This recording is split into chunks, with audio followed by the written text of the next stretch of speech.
repurposed freighter drifts through space. As you stare out at the star-flecked void, another ship comes in. Wait, is this sci-fi? I thought we agreed on a World War II campaign. Oh. Did we? Hope everyone's well out there. I can pivot. The smell of smoke curdles in your nostrils. Hold up, I thought we were prepping for a zombie apocalypse campaign. Alright, here's what we're doing. It's the year 3700. Humanity's elite fled to other planets long ago, taking with them all forms of advanced technology. Earth survivors scrape by with historic tools as weird phenomena plague abandoned nuclear sites. Witnesses report seeing glowing lights and the dead rising from their graves. And amidst the chaos, 3 strangers will meet in a dim bar. A veteran zombie slayer, a disgraced general out for revenge, and a space mercenary sent to investigate the power plants. Now describe your characters. How did you do that? I have the right tools for the job. Set that up. Set the giveaway up now, just so I don't forget.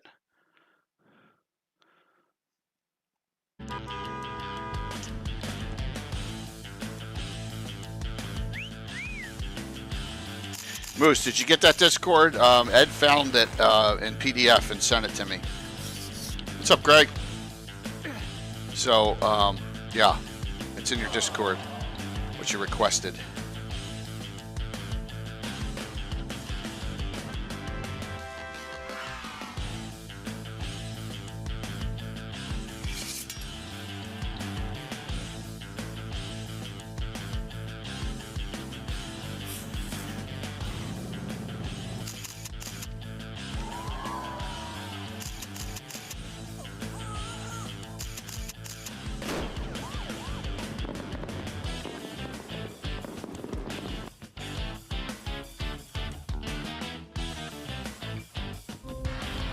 A story once spoken is ageless. The dungeon imagined without end. The curious are the ones most courageous. Hope everyone's doing well here. Kickoff Wednesday. Has to bend. And this week. From stillness, the mad mage is stirring. From countless voices, the castle takes shape. Zagig will test the enduring. Those unlucky will never escape.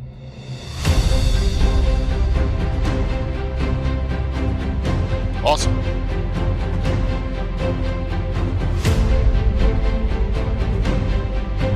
Got it. Let's have a look forth. Comes Anna. Hey, Kurt, thank you. That's funny, Kurt. Yeah, there's a game tomorrow night. It's gonna be a blast too tomorrow night.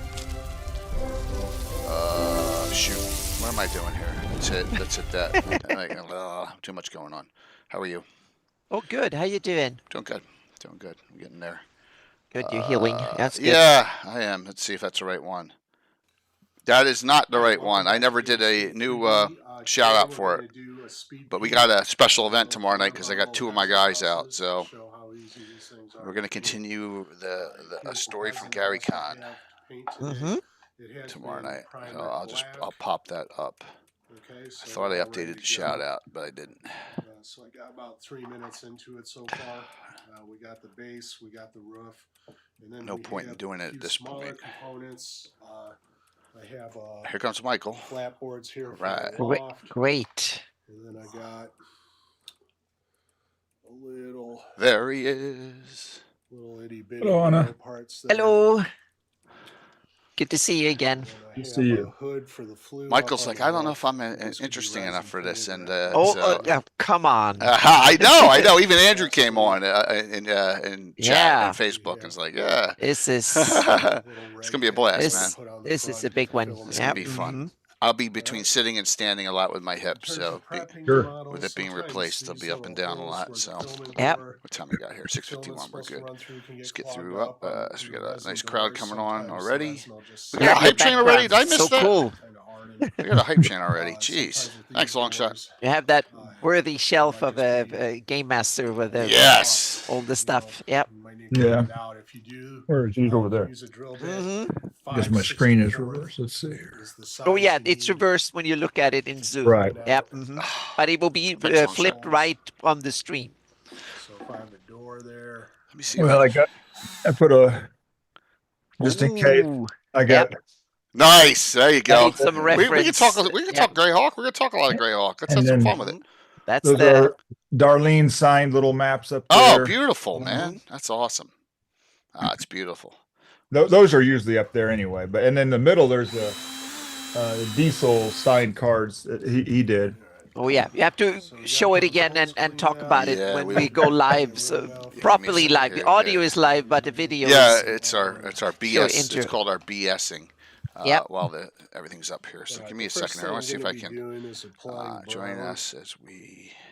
onto the timber frames. Second I'm going to use a pretty good sized brush. I don't care Old school gray. about getting brown everywhere for this first part. God, I forget the name of the adventure for tomorrow night. So there's my brown again. Kind of Well, that wider sucks. side of a Give me a mid-tone. sec here. See, Michael, no matter how much I do, there's always something that I opportunity presented. I always Right. in the details, of always course. forget And something. if some of the black primer comes Shout through, that's outs all the or better. You definitely something. don't want to Let's see here. waste your time creating an even coat. Or yeah, just whatever you want to do. I mean, if It'll you know, actually take- Yeah, we're gonna have fun, man. We're gonna Yeah. we'll take some questions from the audience. We'll talk about a little about work background, how you got involved. Talk about when you start playing D&D, and delve into your campaign. It'll be cool. play style and Play all sorts of style, cool all that stuff. stuff. Yep. Yeah. House If you're not gonna be rules. coming back Yeah, later, Yeah. we all have them. We all have our quirks, you know. Yeah. So I think I got that done.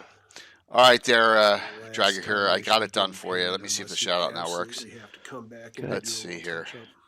If the correct shout out comes up next week. There we go. Okay, cool. All right, let's get off of this now. We don't need to see this anymore. I have Jeremy painting stuff. yeah, I saw that one earlier. Yeah, he's great sponsor. Hey, LJ, Lurkin, great to see you. And Bones, awesome.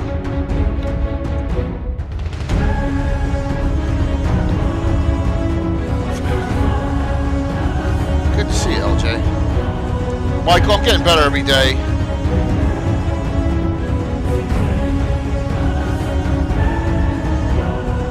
LJ, I'm getting better every day. Sorry I didn't see your initial post. I'm just all over the place here. Hey, Patrick. Yeah, it's only tomorrow. It'll only be 2 weeks since I got the hip replacement. So it's like, holy jeez. It's cool. Hello, Bones. Alrighty. Come on a couple minutes early. I guess Greyhawk Mike will be on at some point. He's usually right on time. Hey, Baloo, good to see you. So we didn't do many. We got to do more My Greyhawks community. I think we've done Dale, Assure. We did Valmoku. I think we've done 4 at Rich. least. Yeah. Mhm. This is going to be a treat tonight.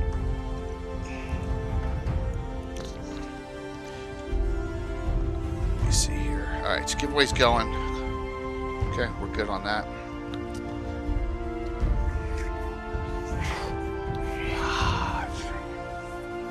I know Darling will be eventually raiding into us, which is nice. Thanks for the hype train, everyone. Really appreciate it early on. Just say thank you here.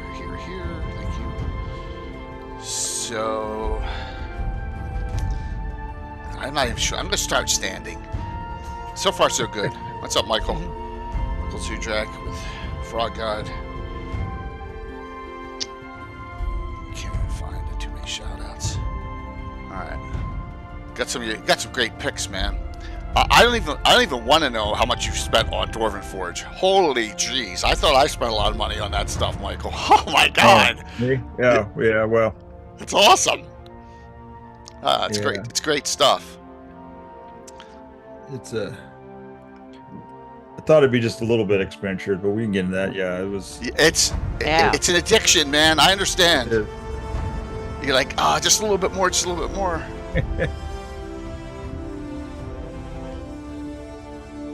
There we go. Coming in. You should see Michael's Marvel minis too. Huh. Is he talking about you there, Mike? Blue Rugby. Yeah, I have. We can. Really, they're little die-cast ones that I end up picking up so I can run in my Marvel superhero, the old TSR game. Oh, that's Yeah. cool, man. Yeah. He's playing in my North Texas game. Oh, okay, that's great to hear. Cool. Yeah. One I haven't been to. All right, I'm Jay Kidler Gazamba. We don't know where Greyhawk Mike is. That's okay. Maybe he's running late for work. We got Anna Meyer here and our very special guest. Wanted to have one for a long time. Michael Clark. Now, welcome. It's good to have you on, man. After all these years, seeing you every year at GaryCon. Yeah. Note this. I think I can do a little convincing here, but I think it's going to be a really fun discussion. We're going to talk a lot about Michael's involved in a lot of things. So please tell us a little bit, just in general, about yourself. You know, where you're from, family, how you got into D&D, man. That's like, how did you start playing? You know, way back. Because I'm assuming you're a few years younger than Anna or me, just a couple.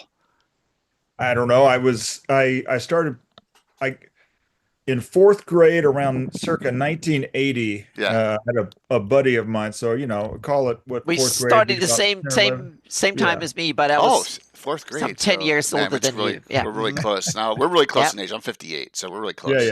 Yeah. You got just a couple years, Jay, but Yeah. you've held on to the package a lot better. I mean, I don't know about before that. the operation, he was still getting around GaryCon and the Grand yeah.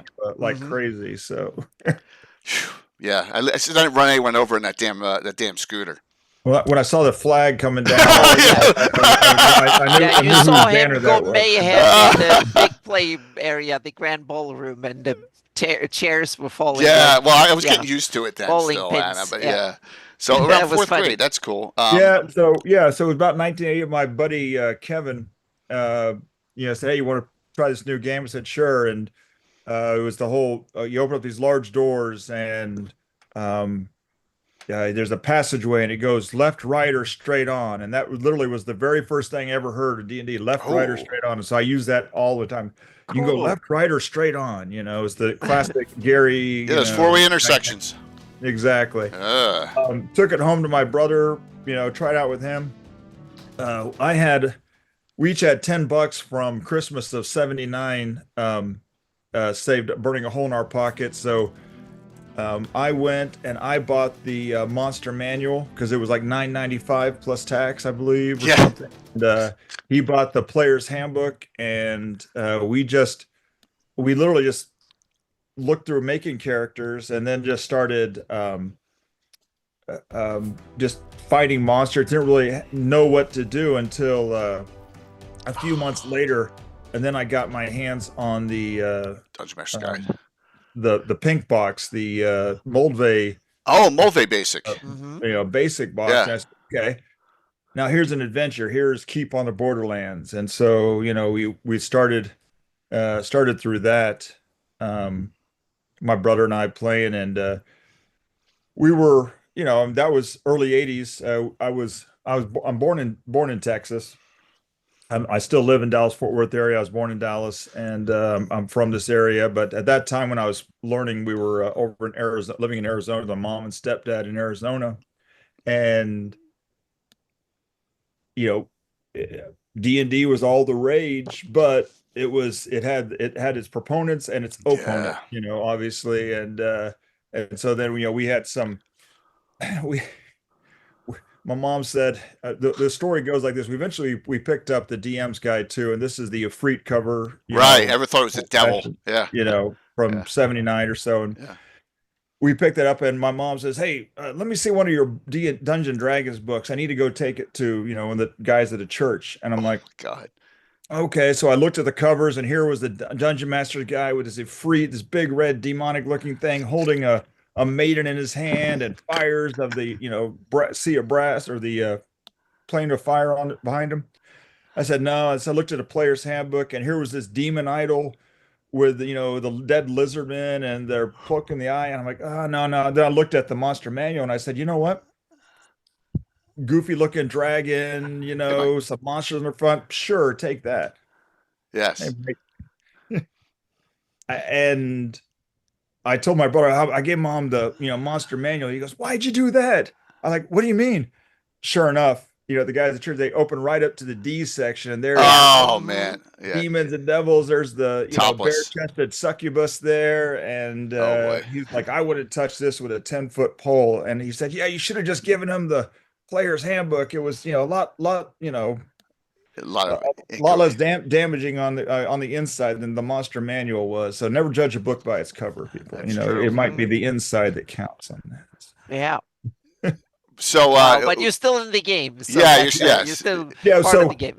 yeah, so my brother and I, we were closet D&D players for several years because it was frowned upon. So we would play. We played in secret. We had like a little suitcase that we would just a briefcase of sorts that we'd pack all of our books in and hide away in the closet, and then get out when the parents weren't around and everything. So, but yeah, still playing after all these years. so Uh, so Awesome. does your brother still play? Off and on. He's about a year and a half, a year and 3 months older than me, and I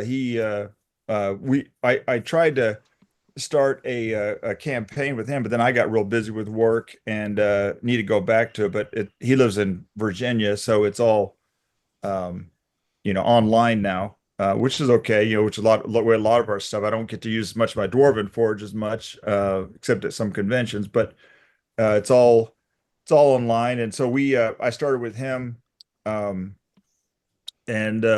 we started back with the village of Hamlet, and with the idea of going through the Temple of Elemental Evils. That's one of my all-time favorites. So I don't know.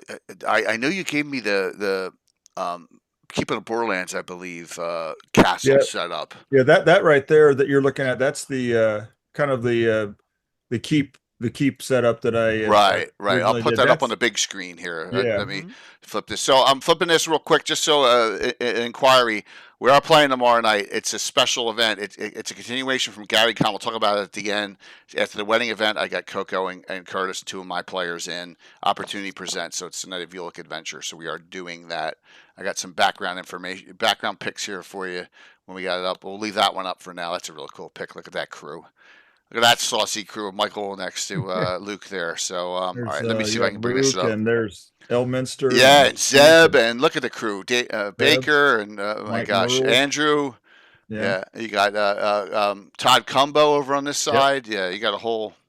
That's Chuck's like second cousin, and they never knew they were cousins. It's a funny story in itself. All right, here we go. Look at that. All right, so this was actually a Hamlet you put up on your table in Dwarven Forge. This is the keep on the Oh, Borderlands. Keep of Borderlands. I'm sorry. Yeah. This Look at is that. the keep. Yeah, that was, and most of this. The problem with it is if you ever remember on the keep of the Borderlands, most of everything's in the caves of chaos, right? That's where Right. all And you don't do that much here, except there's buy not much stuff. there. And so I was like, I got this great build.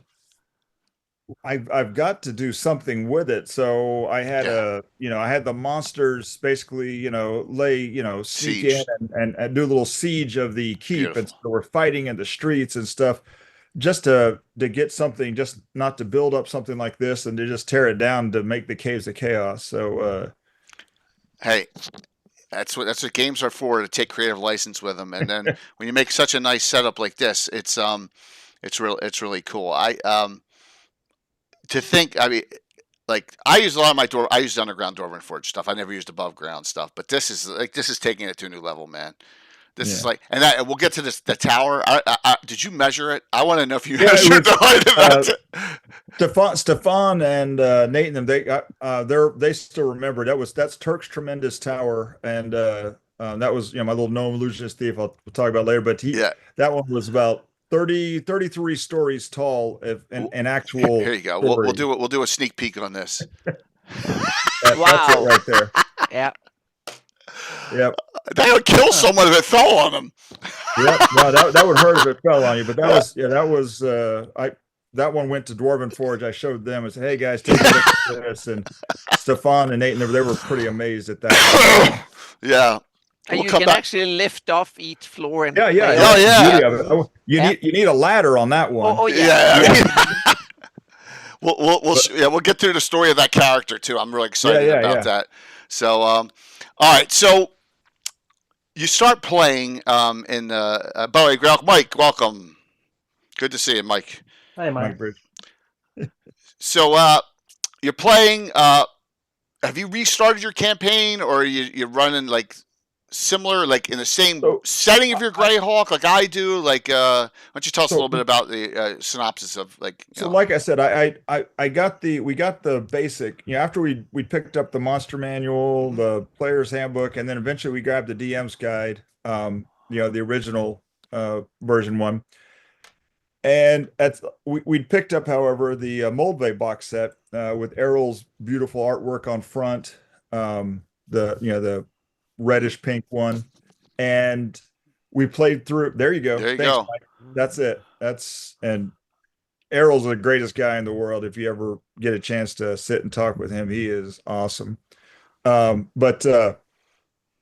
we started playing through Keep on the Borderlands, and it was murder hobo. We killed everybody. We probably killed everybody in the keep, and the money and We all everything. did. It was we We're were kids. 12 years old, 13. We were just going at it.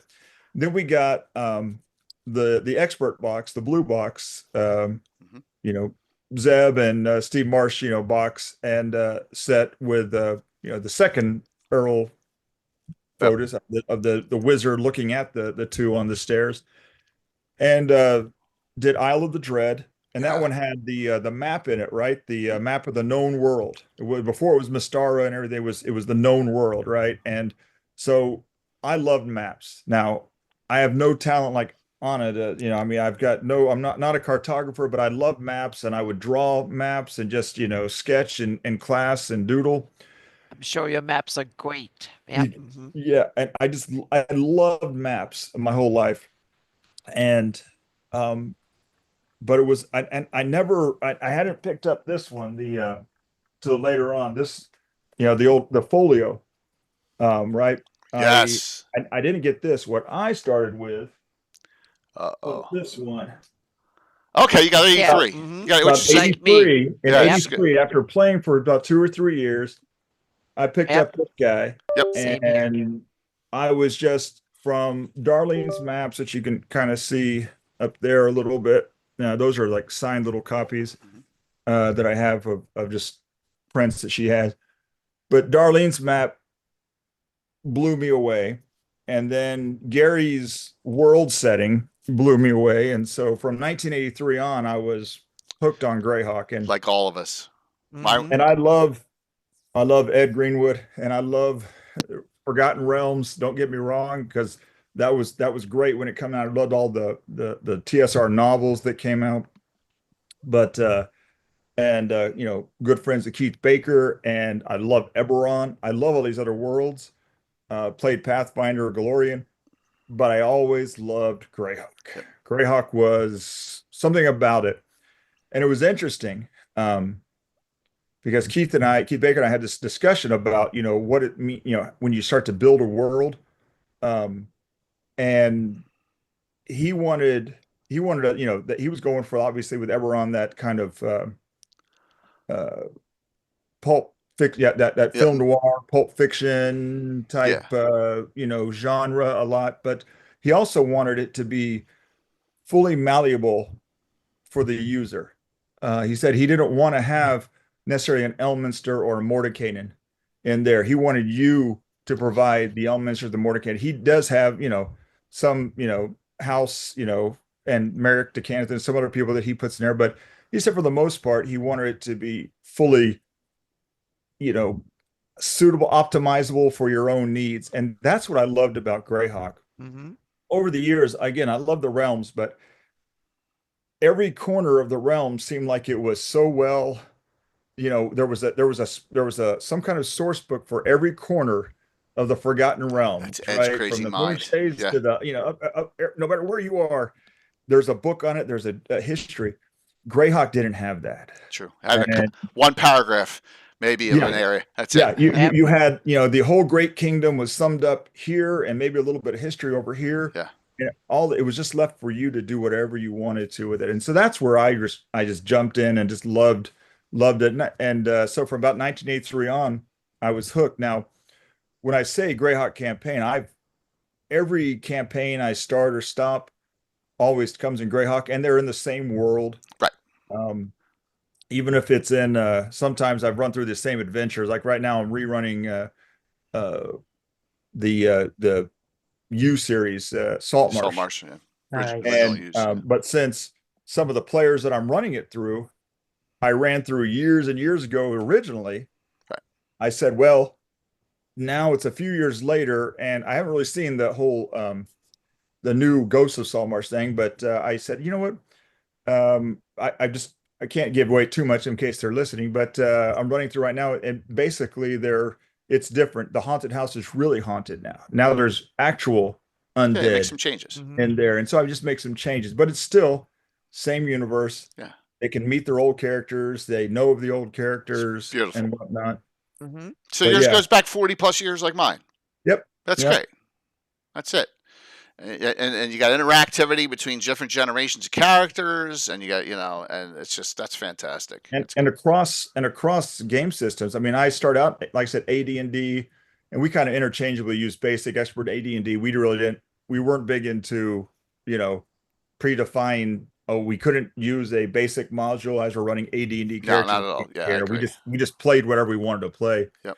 But I mean, I've played it in AD&D second, third, 3.5, Pathfinder, 5e, whatever it is. If I'm in Greyhawk, it's the same world. Just the characters have gone through more metamorphoses and whatnot. So Have you kept the timeline and stuff as well? So I try to. Mhm. I'll be honest.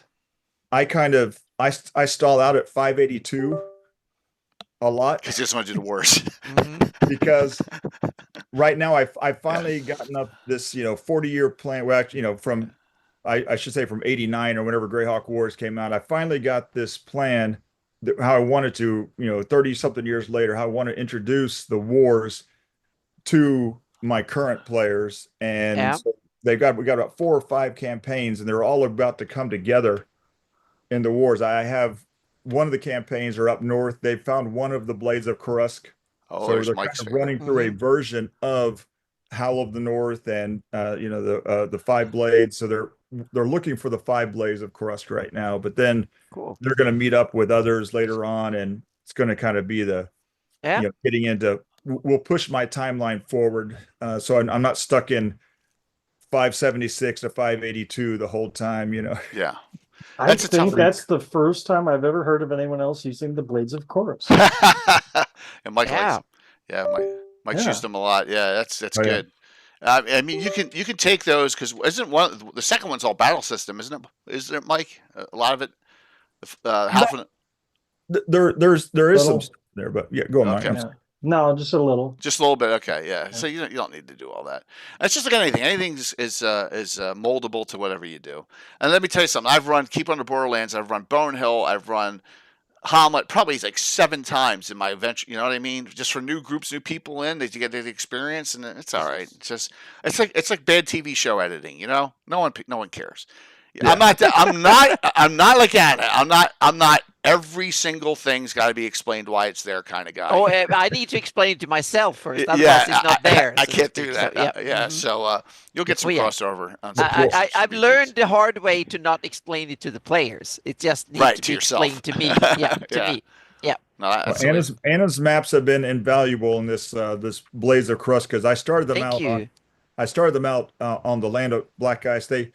It's that actual group they're playing Pathfinder, original Mhm. Pathfinder, and so that's what they like. I try to get them to AD&D, but they really like Pathfinder. And so I started them out on they anyway, I'll basically say it's kind of like a Snowpiercer type thing. There was some like large, long train going through the black ice, and it was nice linear adventuring, and I always joke, hey, I'm literally railroading you guys, on this adventure, but it was nice and linear, so it helped to get them through the first level. So they got off of that. Then the maps became, because then I started using, the Rainbow Veil, Rigdarok, and then they went down into Blackmoor, and that's where they're kind of kicking around right now. So having those spots and knowing where the the Clockwork Tower is or the City of the Gods is, and because cool.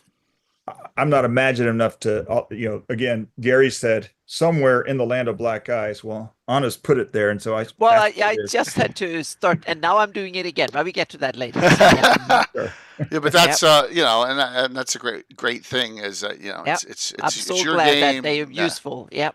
What level are your guys running right now? That group is 12th level. Okay. Saltmarsh guys are still first level. That Two group groups. is 12th level. Yeah. Same group of players or two different groups? Mostly the same players. Okay, yeah. cool. There you go. But I'm amazed you managed to run separate systems and keep them in your head. Like now we're running Pathfinder 1, now we're running AD&D first edition or Yeah. I mean, Wow. AD&D is just so ingrained that's true. I could pick it up and I could just run it at any time. And the beauty of the system is it is not everything is quantifiable. It still leaves a lot of DM discretion. Usually. Versus the newer games, I feel sometimes they're harder for me to run because I feel like I'm pigeonholed. It goes, well, that's not what the rule says. Yeah. Okay, well, this is what I'd like to do with the rule. How about that? That's the problem of a game with too many rules in some ways. Right. Yeah. Standing up again. I'll be up and down all day. Yep. I'll be on just with the hip here. So so you got mostly one group of players, maybe a couple that don't cross over, and you got two groups. And so where do you see? What's your goal on them? Are you going to with these blades? Are you going to pick and choose what you want from those wars coming up? Yeah. So they have chosen one of them. One of them is a bard, kind of a skaldic bard, and so he has. He started out worshiping Vetun. Okay. The imprisoned god. Good and so, connection. Yeah, and then they found the from the book. I made him a cleric. I can't remember. Milan de Farask, I believe, was his name in the module. And I made him a cleric, but since he was also, I wanted to make him a cleric of A2, and so he was limited. He can only do 1st through 4th level cleric spells. Yeah, because it's granting. Yeah. Yeah, he's limited. He can't do 5th level and higher, and so and he's an NPC that they're trying. He's helping them to locate where the blades may or may not be hidden. So their goal is to free Vetun. They want to grab all the 5 blades. So now comes the meaning trick. How to exactly. But they don't realize there's going to be a twist in there. Yes, that's awesome. Yeah, that's awesome. Yeah. Yeah. We should not spill too much, but I don't want to, what I'm going to say is that I don't want to. Yeah. You have some interesting choices to make as a DM running it. That's what I wanted to say. Yeah. Right. Yeah, definitely. Yeah. Well, they know the method of which you have to use the swords, and if you remember from the module, that there's always that kind of that question mark, like scratching your head, like, hey, was that the method or was there something else? But something happens and people show up and things happen, and and then then the whole world of Greyhawk goes to heck in a handbasket. Yeah. Have you made any things that have changed in your campaign? Some major NPC died, some political event have gone some other way, or have you generally stuck to the story as? I try and stay with them. I was not against any of the changes, and a lot of people were vehemently opposed to some of the changes that post Greyhawk Wars brought, that TSR brought, and later Wizards, maybe even before the 3rd edition to it, with all the Greyhawk publications, Return to Greyhawk, and the great NPC, some of the NPCs who died, some who turned traitor, some who there's a lot of back and forth and misgivings. That shouldn't be the way it happened, or this guy wouldn't have done this, or if somebody actually played one of those characters as their player character, like, hey, he would have never done that as my character. Why did TSR do that to him or whoever, you know? Yeah. I'm trying to keep it to canon as much as possible Mhm. on that. Yeah. But obviously things, you know, But things should derail now and then because that's yes. the fun part of running your own campaign is that. Oh, Yep. yeah. Oh, yeah. Cool. Greyhawk has enough That's great. holes in it that spaces Yeah. that you can run your own storylines and not affect Yeah. the grand canon Yep. that much, you know, which Yeah. is Yeah. always cool. I mean, one of the, I mean, I ran the Illithid one, the TSR, what's that? Like Night the, Below? yeah, the below, Night we're like, Below. you know, the night, the, you know, ever ending night, you know, what, I can't remember what, Night you know, Below. but Night Below. Yeah. And, but I wanted them to find a bunch of little MacGuffins, to fight the Illithid. And so one of them happened to be in the Forgotten City in the Sea of Dust. So they had to go all the way, you know, across the Sea of Dust, you know, the Sea of Ash, you know, the Ashen Sea, the Sea of Dust, and they got to this old forgotten city, and then it was kind of like a Morlock Illithid type story where trilogy. they had to go down a little bit like what Gary did in some of the books and the Gord books. Was probably my, you know, in my inspiration for that. But then I took a little bit from Tracy and Laura, you know, or Tracy and Margaret, from Dragonlance. And I said that the MacGuffin wasn't here. It was 1,000 years ago, pre-cataclysm, pre-twin cataclysm. So they ended up traveling 1,000 years in the That's a past. cool twist. Yeah. All of a sudden now it's no longer the sea. And I'd have to share some of these builds I did. I think I shared some of them, but I did builds that were all nice and well, they were all like ruined with the Dwarven Forge. And so like there was a ruined ziggurat, there was a ruined I think I have the stadium. ziggurat. Yeah, and Here, I think I have it. Let me see but if this. then they went back 1,000 years. That was City of Great. Yeah, they went back 1,000 years, Is that it? and yeah, this was in the past. You see, it looks all nice and neat, Right. Mm-hmm. but in the present Greyhawk in 579, 580, ruins. it was just ruins. And they had adventures there, but now they were adventuring on it when it was all pristine 1,000 years ago, pre Invoke Devastation, Reign of Colorless That's cool. Fire. But kind of like the again, this is my Dragonlance connection was they got to this major battle, and I said, you hear a big crack in the sky. Uh-oh, it happened then. You look and you see like a raindrop fall. Psst. You know, Ooh, that is comes- a great So time. they were now there. they're like, Yes. Awesome. holy crap. It's happening. It's happening. We're here now. So it was like, how do we get out of here? How do we get back to the future? We got the MacGuffin. How do we get back to the future? So anyhow. No, that's cool. That's awesome. So you'll see how it goes with future, you know, direction with wars and all, with your group. And, you know, have you had any of your players been with you for these, like, go back to the beginning? Like, Well, like I said, fortunate to have a bunch. my brother and I have played since the beginning. Mhm. You know, my good buddy John during high school, not really in communication with him much anymore, but one of my college fraternity brothers, Greg Allen, I've known him since 1989, and we played D&D. We were joining a fraternity, you know, at not too far away, University of Texas Arlington down here, and we were pledge brothers, and turned out it's like, hey, do you play D&D? Yeah, I played. He came over to my dorm room once and saw some D&D books or something. You played? Yeah, I do too. Great. You know, and so we've been, you Awesome. know, best Yeah. friends since, you know, 89. Mhm. That's cool. And so still play with him. And yearly we gather together, my my buddies and I. This is from this year is on Clark Con 7. So, Oh, wow. Wow. Yeah. and this was the year we were doing Oh, there you go. Yeah. this That's was the Parkinson GDQ. image from the GDQ module. And if you ask, I asked the Parkinson estate, I asked Wizard of the Coast, and they said, well, if you're not selling them, if you're not doing that, yeah, I'm not even selling to my buddies. I'm printing them. I make Give 'em so out. no money made off this shirt, no money made off this image. So no Pinkertons or anybody come for me. Yeah. I'm in the clear here. but yeah, so we all get together, guys from, Walla Walla, Washington, all our friends all come together, usually every year and have our Clark Con is our own little Nice. gathering. And that's where I get to put all my Dwarven Forge out there and go to town. How many you get? You get your how many people? Usually that group, we get about eight or so, 7 or 8. Just hanging out all weekend, having fun. Yeah, just That's it. from Just hanging out from with the like a guys. Thursday to Sunday, just Beautiful.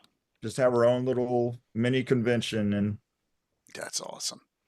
It's good to do. I mean, like we said, we have virtual GreyhawkCon. And by the way, I sent a message to Watsy about that too, and they said, "Oh, we'll escalate it." And I never heard anything, so I don't care. yeah, Just keep a virtual GreyhawkCon. I got the emails. I got the email back saying, "Hey, as long as it follows these guidelines, and here's the page to look at and everything." And so I just give that to the printing company. Say, "Look, I'm buying these. I'm not selling them. Right. It's all it. At that point, you can kind of do what you want, but." Yeah, that's it. That's it. There's rules to follow in it. Anna and I have all figured it out with Patreon and Twitch and all that. How Yeah, it's the Wizard of the Coast fan creation. Yeah, rules, fan content fan creation policy. Hey, Yeah, that's it. Yeah. Yep, and it's actually they're announcing some changes to it with the new SRD, so we'll see what happens. But they have been very, and I have to give them a credit for it because they've been very inclusive and open Yeah. when it comes to their fan creation policy. So it's kudos to them for that. Yep. Yep. So, are you a 5th edition now, or like what's your group? No, I play in a few 5e campaigns. I don't really run anything 5e. I probably could at this point, but I play some 5e. I'm in one Eberron 5e game. It's on Monday nights. With a great group of guys and gals, and I'm playing a Warforged because, like I told Keith Baker, I said other than gnomes and dwarves, I mean, they're my classic favorites, but Warforged is my all-time favorite D&D race, just because I just love playing the Mr. Data. I don't know, just the learning curve that they have, the somewhat innocence they have, but then again, they're these destructive monsters at the same time, the Frankenstein type thing, So. It's cool. But are you like me? You're doing 1E, 2E, or So that's right. So in other games, I got something like I got another group that we run on Discord, and is a AD&D Temple of Elemental Evil. They are they're in the temple. They're going to the temple right now. Nice. They're on dungeon level 1. That's AD&D. Then I've got the other ones, like I said, the Blades of Krusk is Pathfinder. The new Saltmarsh one, that's also Pathfinder.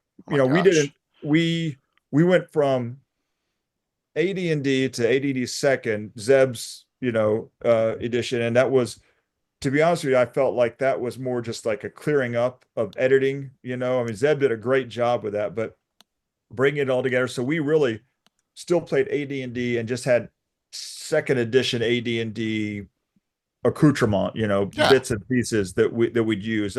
Hey, let's use a D10 for initiative instead of a D6. Hey, let's expand spell list for illusionists and et cetera, et cetera. But then when 3rd edition came around, we were all like, wow, this is great. This was mind-blowingly, changing of the whole paradigm here now. That was. I had if the you're same around 99 and 2000, it was just something totally different. Yep. I had the same prestige same classes. Opinion. It was like I was so like, wow, this is so new possibilities. That was so cool. And I mean, a great bunch of guys, guys like Skip and Jonathan and even Sean Reynolds and these guys. I mean, just great group of guys that I've come to know over the years that put that together. And then 3.5 threw us, okay, revision, but yeah, okay, we'll do that. And we wanted to play that for quite a while. We were happy with that. And then the 4E thing came out, and we just said, no, we're going to stick with 3.5. We did for about a year, and then eventually Pathfinder Paizo was picking up steam, and so we Disney experimented with that and kind of went off on the Pathfinder thing. We've really stuck with that in my main Friday night groups and some of my other buddies, like I've got a buddy Todd and stuff. Yeah. That's very similar journey to me. I stuck to Pathfinder for 10 years. It was almost a 20 or like 15-year journey with third edition Pathfinder 1. I consider them the 3E era, so to speak. Exactly. And Well, yeah, that lasted until like 6-7 years ago. So yeah. Thanks, Right. Mike. Good to see you. Yeah. So, what are your thoughts? Have you expanded on like Pathfinder? Have you incorporated like this? A lot of the stuff that comes in those splat books, like the sword and fist and stuff, so you can have into yours. Have you hybridized it between 3.5 and Pathfinder, or I pretty much play straight up. I Good try luck. to stick with anything, and for Pathfinder, I stick with anything Paizo produced. I do have some, because there are some great third party stuff Mhm. that's out there. I don't know if I won't mention any companies just in That's case. okay.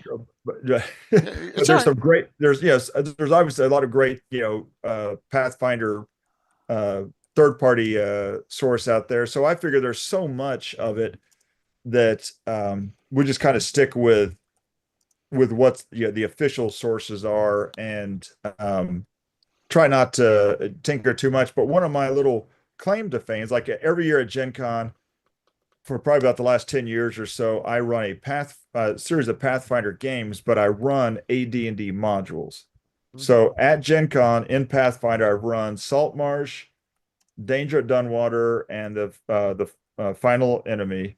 I ran Lost Caverns of Jokanth, however you pronounce it. That's how I pronounce it. Everyone But pronounces it differently. Yeah. Yeah. one session was Upper Caverns, one session was Lower Caverns. I've done Tomb of Horrors and White Plume Mountain, again, all in Pathfinder rules. Currently, what I decided a few years ago to do was, hey, let's just do Temple of Elemental Evil. And so I have some pretty regular players that like to get into my Gen Con games, and um, they come back, year after year. And so I said, look, we'll just start at first level and Village of Hamlet, work through. So this year we'll be there, and there'll be starting off with a water temple on dungeon level 2, and then probably going down to dungeon level 3 sometime, in the second session this year. And then so we're getting kind of sort of towards the end of the temple, unless I decided to throw the nodes in there and just Yeah, the nodes are. Whew. Yeah, I've never run the nodes myself. I mean, it's my favorite adventure of all time, and I've never run the yeah. nodes.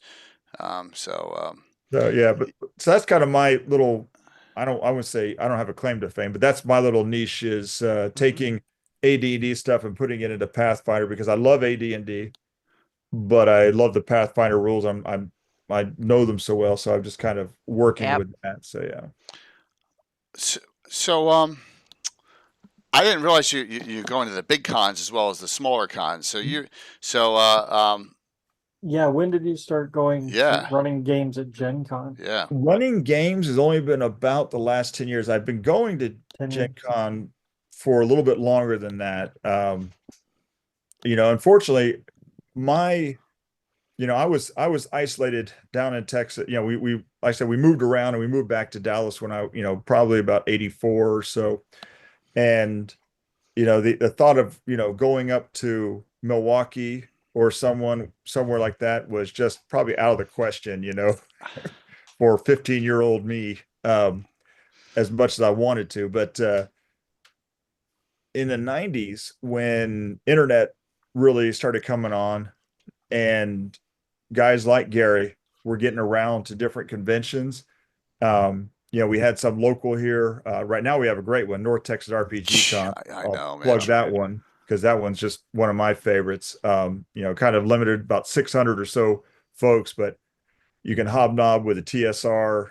I sit there one year and just, had conversations with, guys like, Jeff Easley and these guys, just for an hour or so while they're painting or talking or sitting around. But then I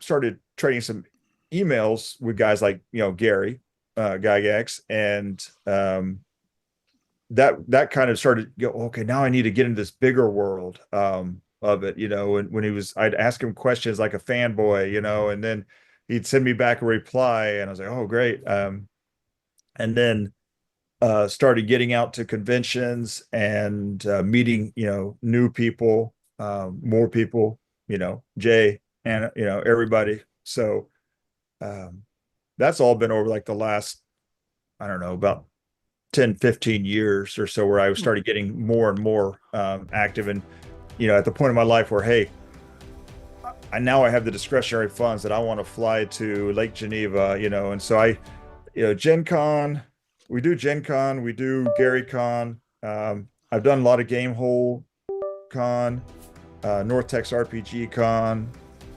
obviously, Clark Con. That's the smallest one I go to is Clark Con, which is, like really limited, like 8 or 9 seats, badges available. So, but And it sounds like we may need to get Michael to Page next year. Yeah, that sounds like That's blowing a up. plan. Yep.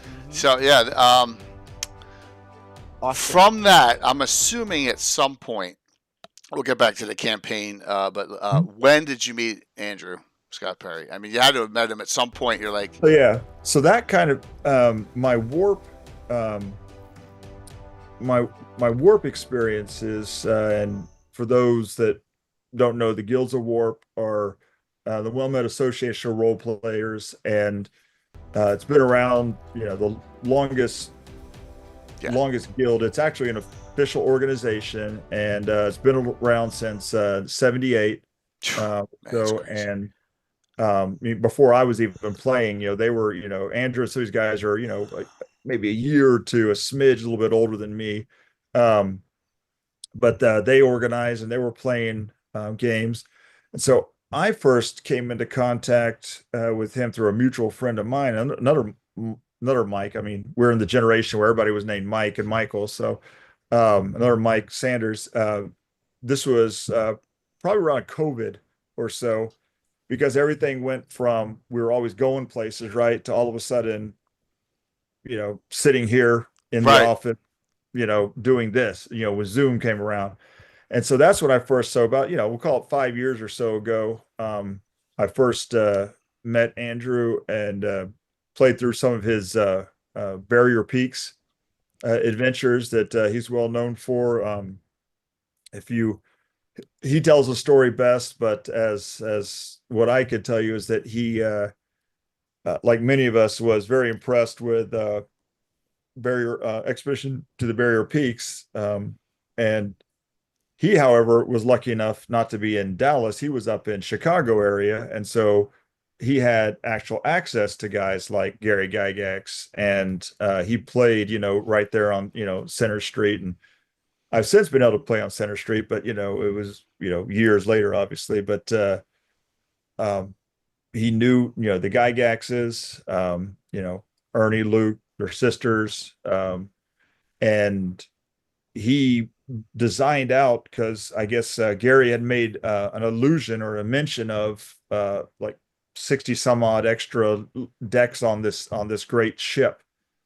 And so he then Andrew Scott Perry, he then designed out on, first wrote a notebook, and Gary took his notebook and made some changes to it, gave it back to him, said, "Here you go, kid," type of thing, and Andrew had his notes and went up and on large, because the ship was round, if you recall. Yeah. The unearthly cave. And so he, on these like round sheets of parchment paper or some kind of like pie paper, pizza paper type thing, did all these other levels of the ship. And so that's what at conventions, if you see at, at Gary Con or Game Hole North Texas and Gen Con, even, he's running his Barrier Peaks 2.0 basically. Yeah. And they're real fun, and they're based off of some campaigns. I mean, again, that he's had this for over 40 years too. They're based on characters he had with their home campaign that now he uses in tournament or convention games.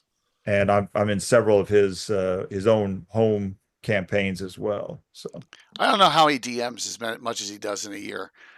It's like he sleeps 3 hours a night, but don't, his wife doesn't like that fact, and we don't like that fact, but we try and tell him to sleep more. So yeah, it's insane, because like technically he's the only DM, correct, for that. Yeah. I mean, that, well, he's there's one more, Mike Stett, another Mike, is also taking over some DM Okay. role and stuff, and we're looking to expand that out so it's not all on him.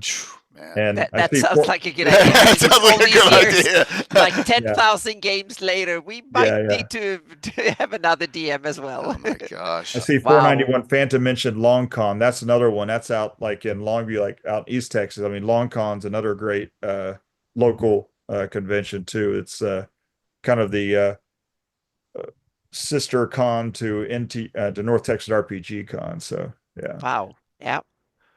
So, Andrew in the Facebook chat said you are a guild master now, grandmaster. So yeah, so there's different guilds. Right. And there's Warp, and then there's different guilds within Warp. And so there's in a few years ago we formed TARP, which at that time was Texas area role players, and now it's Texas Association role players, and now we're expanding it out to be Texas and Southwest.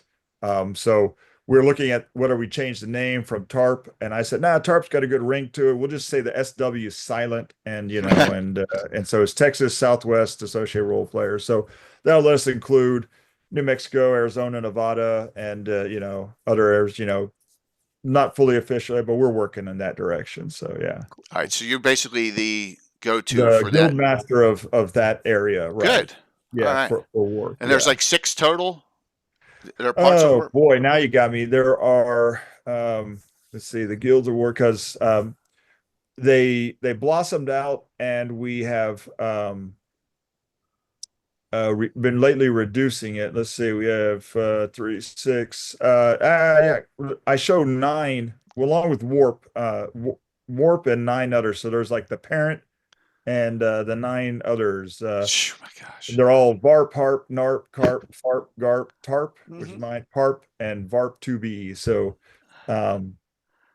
we've yeah, expanding out. I mean, it's fun. It kept me, again, one of the things about COVID is, we all kind of, went inward, and went online and video, but it's got me back out to conventions, and it's, getting to meet great people like I said, Jay and, Anna and everybody, and just being able to kind of be part of the community, give back a little bit, after all these years. So Mhm. So, let me go back to this picture so everyone so Andrew's on one side, Michael's on the other side of Luke. So there you go in this picture here. This is from the tournament, correct? Yep.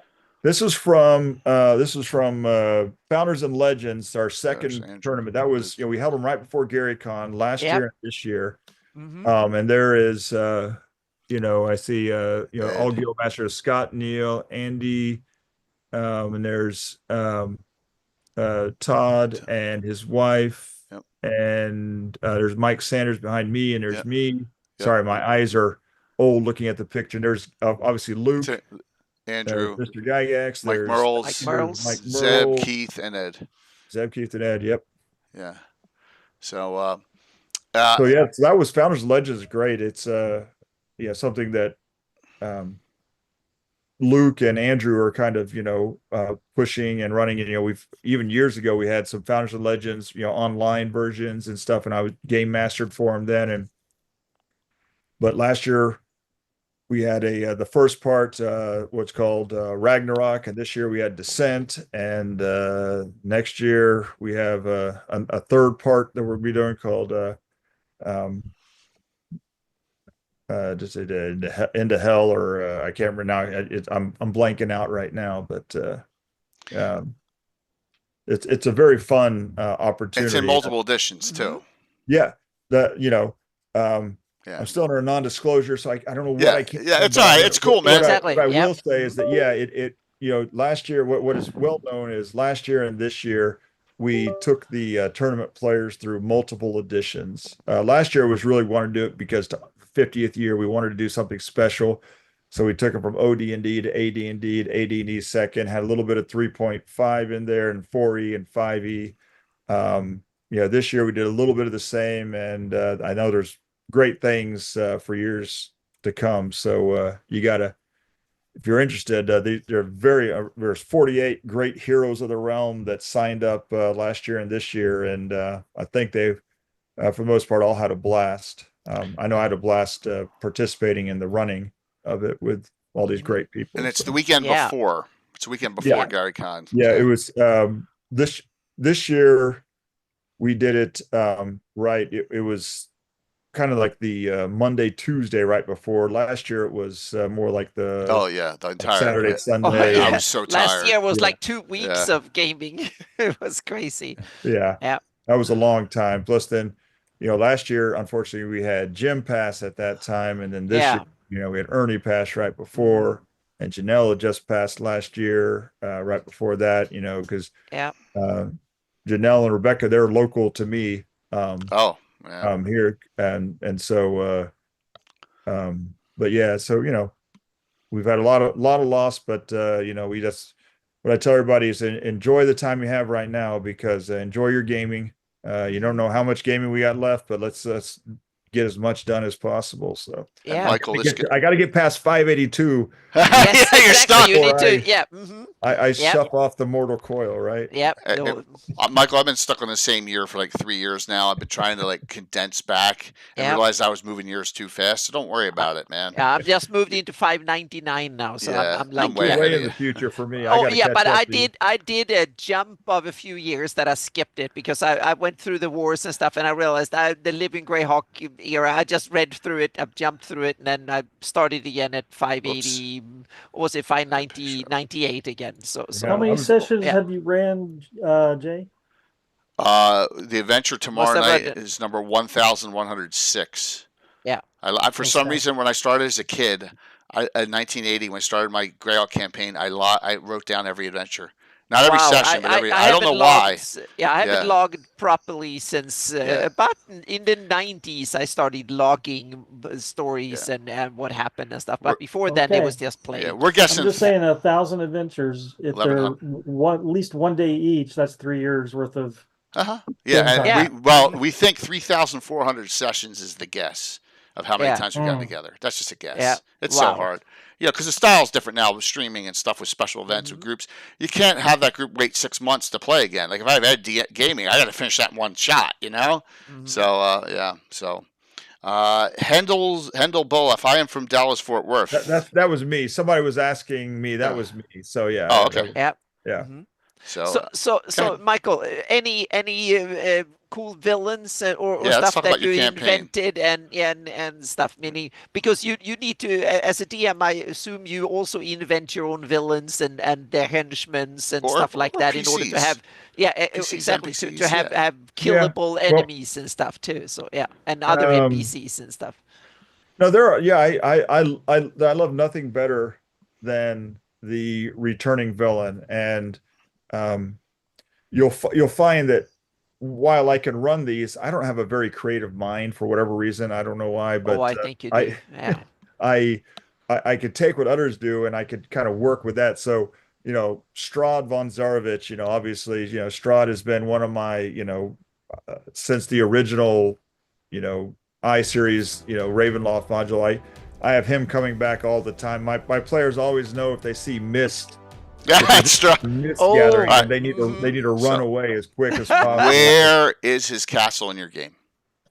It's I put it. I kind of went with the Ravenloft, so I have it. It floats. Yeah, just out of not in.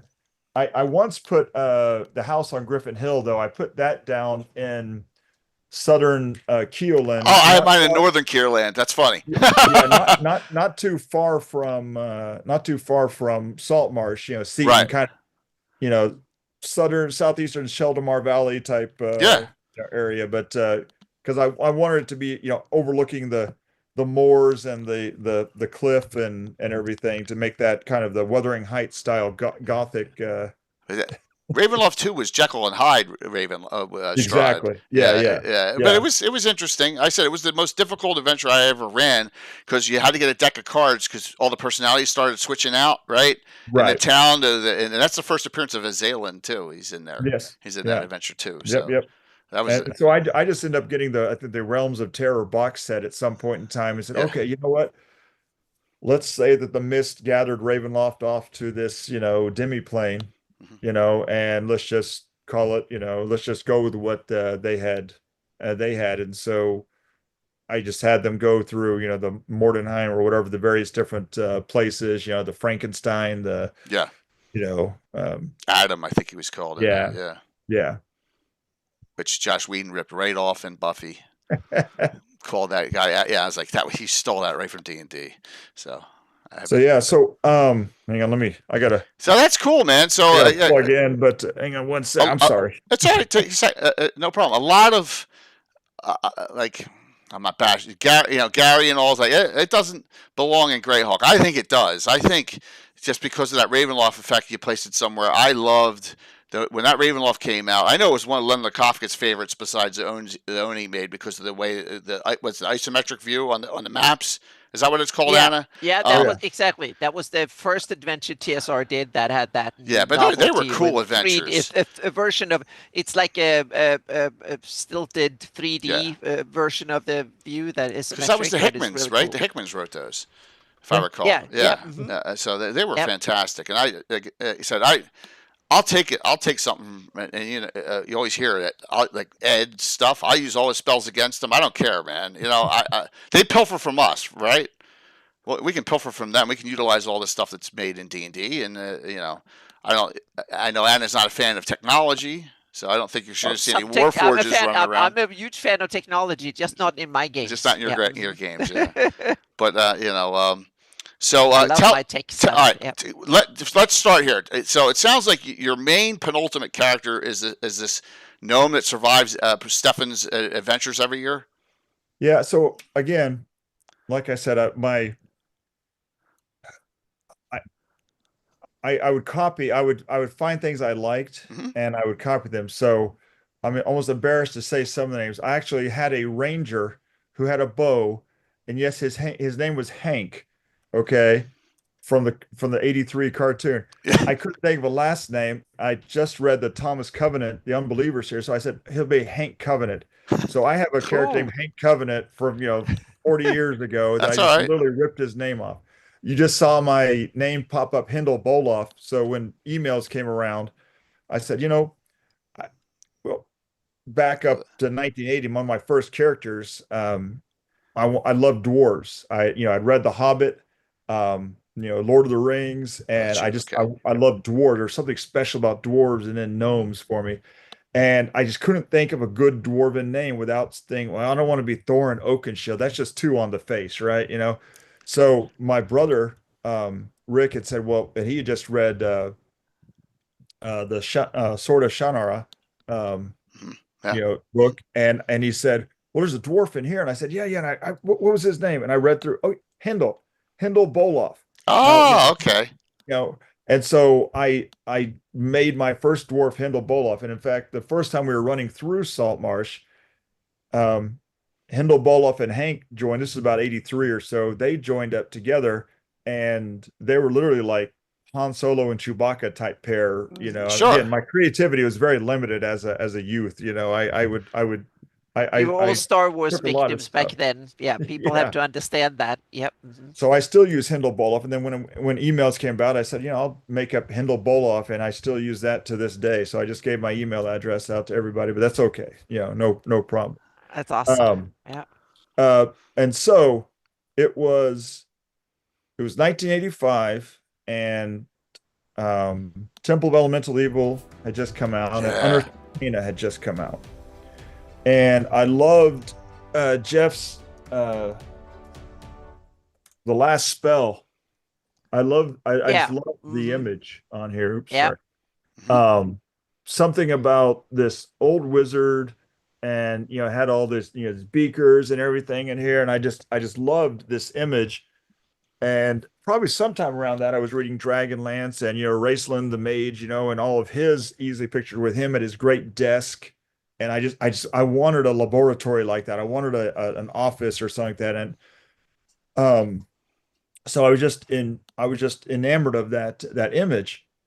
Well, I had never run a gnome. I always wanted to, because I wanted to run an illusionist. Mm-hmm. But one of the shortcomings of original AD&D pre-Unearthed Arcana was I felt like the illusionists spell list sucked.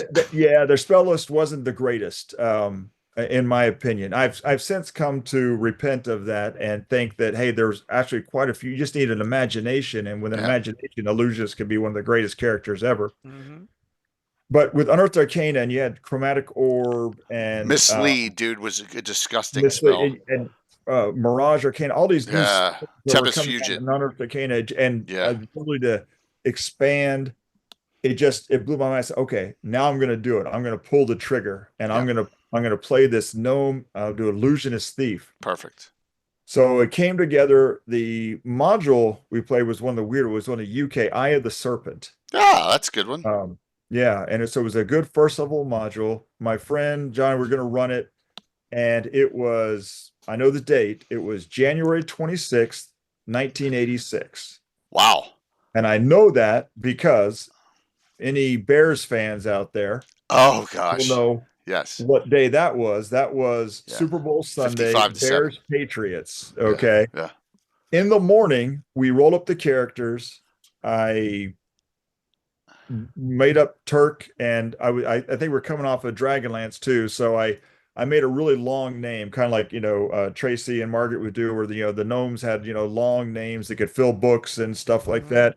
So I made up a really long name, but just to make it fun, the first four letters were Turk, so everybody just called him Turk, and it would upset him, but whatever. Well,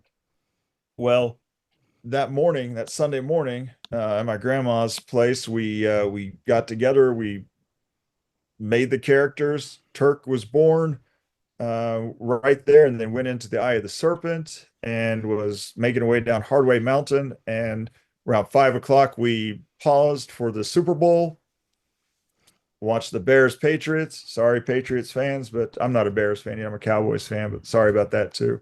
That's okay. I forgive you. Yeah, I know. Because I know I'm an Eagles guy. The Eagles and but yeah, so that was Super Bowl Sunday, 1986 was the birthday for Turk, and he then Turk went through several. He went through the Temple of Elemental Evil, and he went through later on the Fates of Istis, because that was the Fates of Istis was one that was kind of, you could do a lot of stuff in between some of the adventures just to level up from city to city, and so we did a lot of that. So yeah, Turk's been through everything. So I played him in AD&D. When third edition came around, I kind of did a reset and started him over again in third edition. When Pathfinder came around, I did the same thing, put him in Pathfinder. So I have my original AD&D version. I have a third edition, and I have a Pathfinder version of him. And people say, he's all the same. I actually have a new version of him in one of Andrew's games, the Warp games, where he's only a 9th level illusionist, 10th level thief. But like Mordekainen, like Elminster, Turk has become kind of that figure in my campaign, because he's at one of the great things about second edition was demi-human level caps, because we were pretty strict about level caps and everything.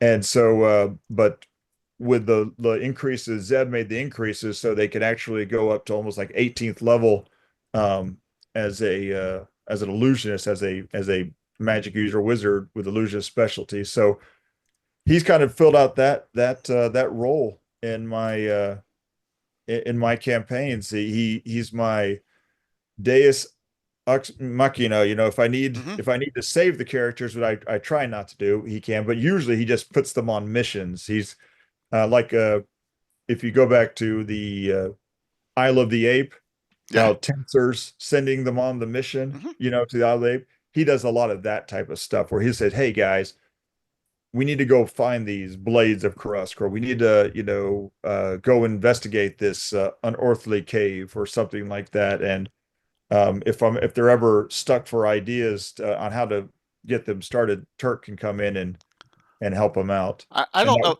if people realize, so I had an antithesis gnome illusionist assassin, because that was allowed in the Arcana book. With improved invisibility and non-detection, you can't target them. It's disgusting. I mean, So illusion and thief are one of the greatest combinations I ever came absolutely, up with, because I mean, you yeah, have all the invisibility, all the mislead, all the, I mean, again, if you use your phantasmal forces the right way, yeah. there's almost nothing you can't do. It's so true. So is this? So this is his home base tower. Yeah, so I originally it was Turk's tremendous tower. His little gimmick was he using uh Turk and then two words with T's. So he had like his spin on Mordenkainen's Faithful Hound was Turk's tenacious terrier. That's awesome. And it was just a little dog that would Oh, just stay with you and nip at your. It couldn't kill Chihuahua. you. Yeah, it was just like a little terrier that would just nip at your heels. And then he had Turk's triumphant tome and Turk's tremendous tower. And so the first iteration of this, if you remember the Village of Hamlet, not the map pre-return to Village of Hamlet module, if on the map on the north side there's like a great big hillock on the north side of the river of Okay. Hamlet. Yeah. Um, and it was unclaimed. And so on the south side, Rufus and Bernie were obviously making their tower and their keep, right? On the south end of the map. Well, on the north end, Turk asked if that hill was taken, and they said no, nothing's going on there. So he came back later on and started building his tower. Now, since he was an illusionist, the towers seemed to go up and up and up and up and up for the towers. The truth of the matter was it wasn't that big of a tower, but it really looked like it was. The illusion, the Mirage Arcane was that it was this tower that went up into the clouds, and so it became something everybody was, oh, that's Turk's tremendous tower. So, but yeah, and so then I actually was able to use it later on for adventures. They'd come in and each level would be a different adventure that we just knock out because again I started tapping into demi planes and stuff like that at that point in time, Right. and said, okay, well maybe Turk can connect demi planes to different rooms and stuff. So Nice. kind of like the Demon Web Pit, where you open up a door of Lost Demon Web Pit and it's got the Twilight World or the Elf World or the Unicorn, Man, that kind my of stuff. favorites. Q. Yeah. That's what gave me It's, a lot of the other stuff. Q1's silly, but that thing with the connection to all the worlds, even that one the prison planet, and all sort, and the Eternal Darkness one where the undead's roaming about, and all. It's just wonderful stuff. That was great, So thought to, out. to connect that back to Hindle, Yeah. I read through Queen of the Demon Web Pits, and the dwarven Realm. city that's at realm in there is called Maldev. Yep. And so I said, okay. That's the last dwarven realm supposedly left there in that world. I said she pulled it into the web, right? Yeah, Loth pulled it into the web. She had to pull it, so I put it right there in the Crystal Mist Mountains. That was originally where Maldev was, and that's where Hindle was from. And he was a scion, or one of the the noble family. But he was always Hindle Boloff, my Hindle, the dwarf fighter, was always looking for Maldev, and so he got his great redemption when they went through Q1, and he finally found it. But that's awesome. when you have to tell him. But yeah, you just found your homeland, but you still got a mission to go complete. So yeah, you can't go back and help them yet. See, you said you didn't have any creativity. That's great connective creativity there. Come on. I stand on the shoulders of other great people, like you guys. So I just, we've been our adventurers have been to Sayer CD, which is the Elven realm, because the elves in that are evil. The Pharisee elves are evil, and they're always causing trouble. So because it's connected to another prime material somewhere. So yeah, we've done that, and the dwarves are like enslaved by them in that world. So it's pretty neat. All elves are evil. Samway says that's funny. All right, so yeah, that's a thingy. How often have you had this thing set up? Because I know you probably have hazard signs and hard hats around it. That one I haven't had set up for a while. That was a few years back. That was kind of cool. after the Dwarven Forge Castle. My gosh. Series, yeah. Stefan Pokorny, if you know, he's the greatest guy. So fun to play with. There he is, right there. Yeah, that's the moat house right there. If you can tell, and you can see Jack. I don't know if you can see my puppy Jack up right there, but oh yeah, there he is. There's Jack. Yeah. But that's the moat house, and so this was at North Texas RPG Con some years back, and Stefan and they actually played in the moat house on the moat house level and the dungeon level. The dungeon level I actually set up. I had another table off to the right there. I had it all just covered up and pre-set up, and so we moved from that table to the next table that Sunday morning and ran all of the Village of Hamlet. So at North Texas, I'm running Temple of Elemental Evil in person, but it's in AD&D rules. Gen Con's still in Pathfinder. North Texas, since it's a kind of old school convention, Right. I chose to run it in AD&D. Is this the upper level of the temple for? That is the temple proper right Yep. there. This was at Gen Con a few years back. Yeah, that's the So upper. you see, you kind of come in. That's to scale, so Yep. it's like Yeah. 30 foot by 30 foot ish, and then you It's got freaking the huge. little That's transepts. Yeah, that's as cool as the one that at GaryCon. That's a had the lot of model. Dwarven Forge. Yeah. The one at GaryCon, that's in the Yeah. that's just amazing because they have the roof. Yeah, and they have the roof everything over, put and together. the walls are at scale as well Yes. in height. So it's Yeah. My guess is when you're thinking about building this, you're like, oh my god, I don't have enough sets of this. I got to get more sets.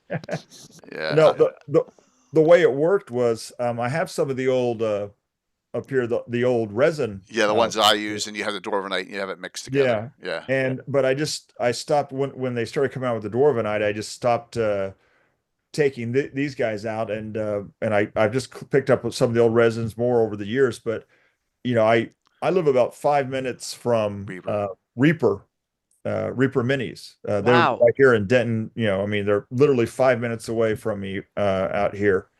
And Ed, before he passed, and Dave Pugh, are good friends, going back, several decades. And we Damn it. I would Showing off. I was going. It was at a ReaperCon during the first Kickstarter for Dwarven Forge, and I said, "Yeah, I ordered a set." And one of the guy goes, "Man, you ought to pick up as much as you can at this time." Like, wow, I mean, how much would I?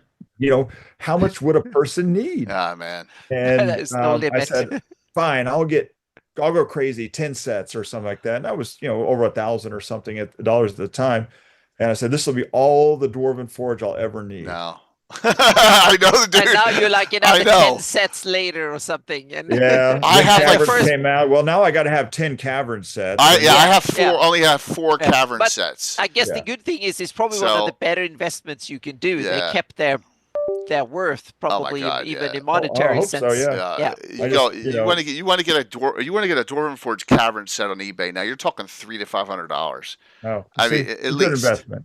Yeah, Yeah. at least. I just hope my wife's not listening here in the chat. Yeah, exactly. Yeah, know so- how so- much I spent yeah, over exactly. the years. Oh, Yeah. my wife knows the whole deal, man. It's just like it's part of our beloved hobby, you know. New packages show up, and she goes, "Are those new?" I'm like, "No, I've had those boxes already. Those boxes Yeah. were there already." Yeah, you gotta know how to play that game, right? It's like, oh yeah, Yeah. So Calling the boys, "Hey, pick in the back. Get those boxes off the front porch before Mom gets home. Stick them in my office." Here Yeah. comes Darling Creepshow in. I don't know if Michael, if you met Darling at GaryCon. She's been there the last 2 years, her and Bones and the crew. So welcome in there, Darling. We'll raid into Bones from here. So good to see you. And they're both going to be VIP guests at Page this year as well. So we're doing Classic D&D reprints giveaway tonight. Everyone exclamation point drawing to get in on that. All right, let's take a look at some of these other pictures we haven't shown yet. Some of these are unbelievably huge. Like, look at this thing is like, Wow. Honestly, that trumps anything size-wise I've ever done on my table at once. I don't think I've ever done that big. So here's what this is. This is the city of Greyhawk. Oh, cool. If you and it does, it's not It's sections. Yeah. It's in sections. Yeah. It's just representative. I don't know if it scrolls to the right of that at all. If that's everything, that might be everything. On the right, you see it upper right here. You see the. I'm hoping it's not inverted image, but It's okay. You'll see that's like the city tiles, and there's I actually had the port, and so it's kind of Yeah, you can see it over here, a little bit of it. yeah, you see Yeah. the ports, and that was Yeah. just the Skeleton River coming down, and there was a little wagon, and so we did some stuff there, and then you look and you see I actually had a little bit lower table, and so you'll see those sewers to the right there of the city. Oh, you got this for Literally, underneath. they they literally were down below, like Yeah. sunken, just a Right. half or so below there, and then they could have the sewer encounters, and what as Gary made famous, and in the City of Greyhawk box set made famous, the sewers and zombies working in there, whatnot. Yep. And then the wall that was there up in the city there, that was just representative of a city wall. Right. In between And districts. Yeah. yeah, for districts. And I just said, I'm just going to make there like a moat or a gap there. And again, this was not to scale. This is just It's to encounter. I understand, man. I do it all the time on my table. You have to. It's always when we're visual DMs, it's hard to hide stuff, right? I mean, you just it's all good. It's all good. We see the 3 towers in the back there. Yeah. Those were, that was Castle Greyhawk, the Yeah. tower, Mike's Tower of that gig, the Tower of War, and Mm-hmm. the Tower of Magic or Power, whichever the other one was. And then there were just some other warrens, like ant-like warrens in the front section that were kind of the wild stuff. And then off to the left there was I wanted them. They were going to start spell jamming, and so that little section just past the forest there to Spelljammer the pad. west. It's kind of hard to see on that one. Yeah. It was like Ah.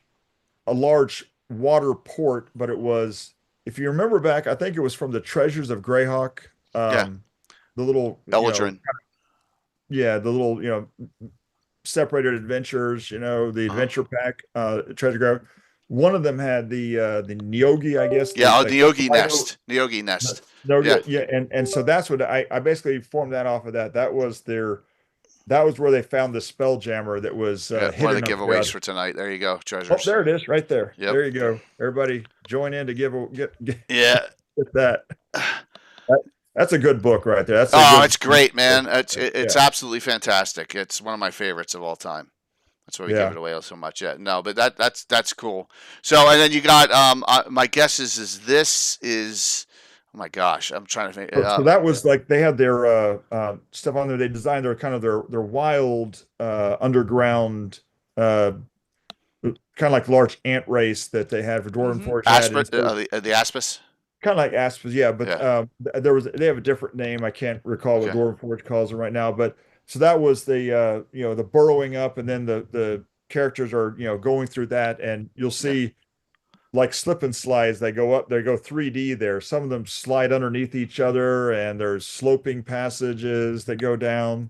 It's just a really fun thing. Again, I get no money, no kickbacks from the Dwarven Forge folks. I just love their product. So, and there's other good stuff out there too. I've seen some of the most, like Anna was saying, Thanks, John. some of the most amazing stuff some people have printed.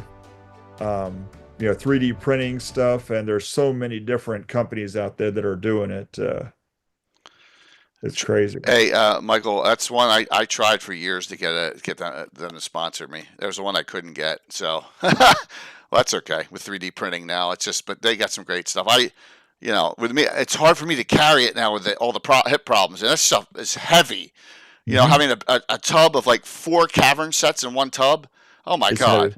Heavy. It is really heavy stuff, but it's fantastic. So I'm going to bring up Keep on the Borderlands back because someone asked to see it. So here you go. And here's the Keep on the Borderlands up on the table. All right, there, BB. I know you were saying that's it, done and complete. All right. So. And then this version, I made some artistic license. I just went rectangular. You'll see. Right. I'll have another picture. I'll send you sometime, Jay, or saying I only did the non, I don't know what you call the not the Castilian part, the like the northern part, like the Bastion. The Bastion part, just like the village part of it. And I actually did like Gary did, where it has an angular wall. Right. But when when Gary and Jim and Barely, Frank, all these yeah. guys are making all these diagonals and stuff, it's really nice to do on graph paper. Not It's hard as heck to do no. Yeah. on Dwarven Forge or any Mhm. kind of tiles because now you have to have angled pieces and Yeah, get you have to have like special diagonal ones, I guess, to Yeah. build that. exactly. So there are It's another set. well, Stefan, come on, diagonal sets. Diagonal.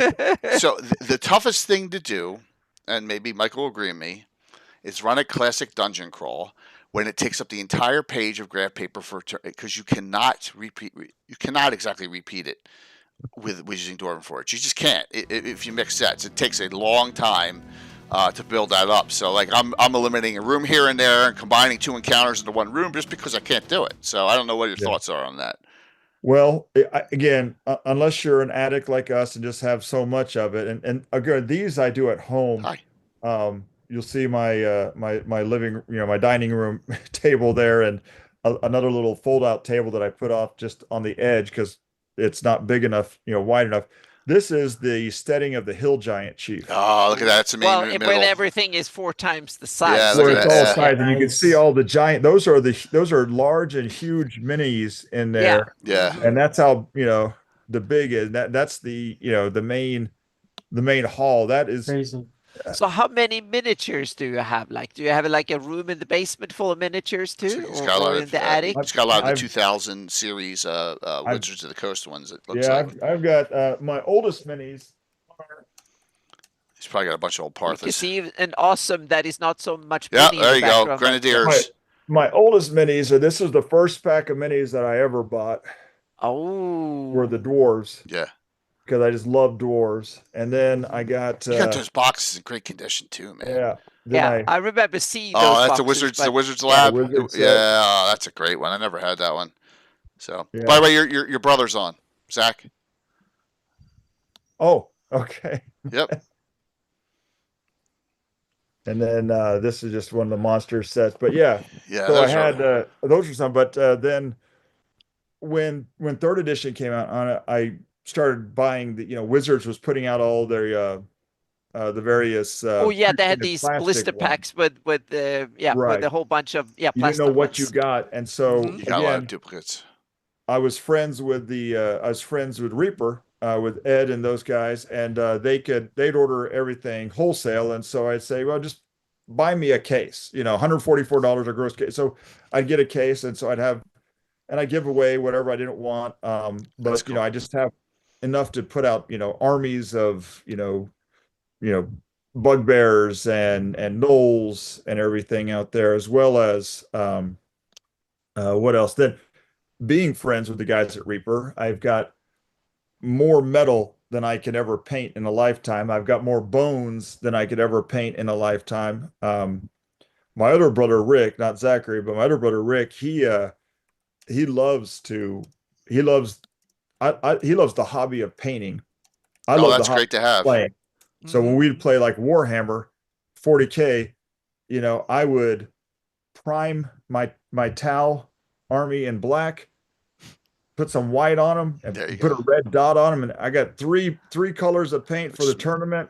That's it. I'm Oh, legal, that was I'm what good. You had to legally have- you had to required, have so three to speak. colors. Yeah. My brother would paint them all, and then he'd get upset, and then he'd strip them all down and repaint them, and strip them down and Oh, repaint. no. Like you're crazy. Once they're painted, leave them painted. But he loved that part of the hobby as well. So That's great. So, Yeah. Wounded Wolf. I had the privilege of dying in one of Mike's Dwarven Forge maps years ago, and the Temple of Elemental Evil book got reincarnated as a halfling. He's as much fun as I've ever had playing 2E or earlier. There you go. Do you know who that is? yeah. Okay. I know exactly who. There you go. Wounded Cool. Wolf is. Yeah, Excellent. Fantastic. Excellent. Thank Yeah. you for coming on. If you would, please follow the channel. Just so you Yeah. can catch. We can always have some unbelievable guests on, and another one tonight. Absolutely. So let's see what else we got here. Pickboy's got a couple more. Thank you. I know we have. What's this? Oh, that's part of Greyhawk. That's the part. Yeah. I missed that. There's the coast. There's the Yeah. the That's- Sultan River. There's the big ship. Is that the Wizards of the? Is that the Wizards ship? Yeah, That's the Wizards that's one. the Shining Star, I Yeah, think it's called, or something. Cool. This was the battle that was inspired off of I believe I think it was what came out here in Greyhawk Adventures was where Jim Moore was the some of the adventures they have where you're playing the zero level characters and you're basically putting out like the fire in the barn. The horses, the horse kicks over the lantern, Miss O'Leary's, horse or whatever, and starts the, Chicago fire. So starts a fire.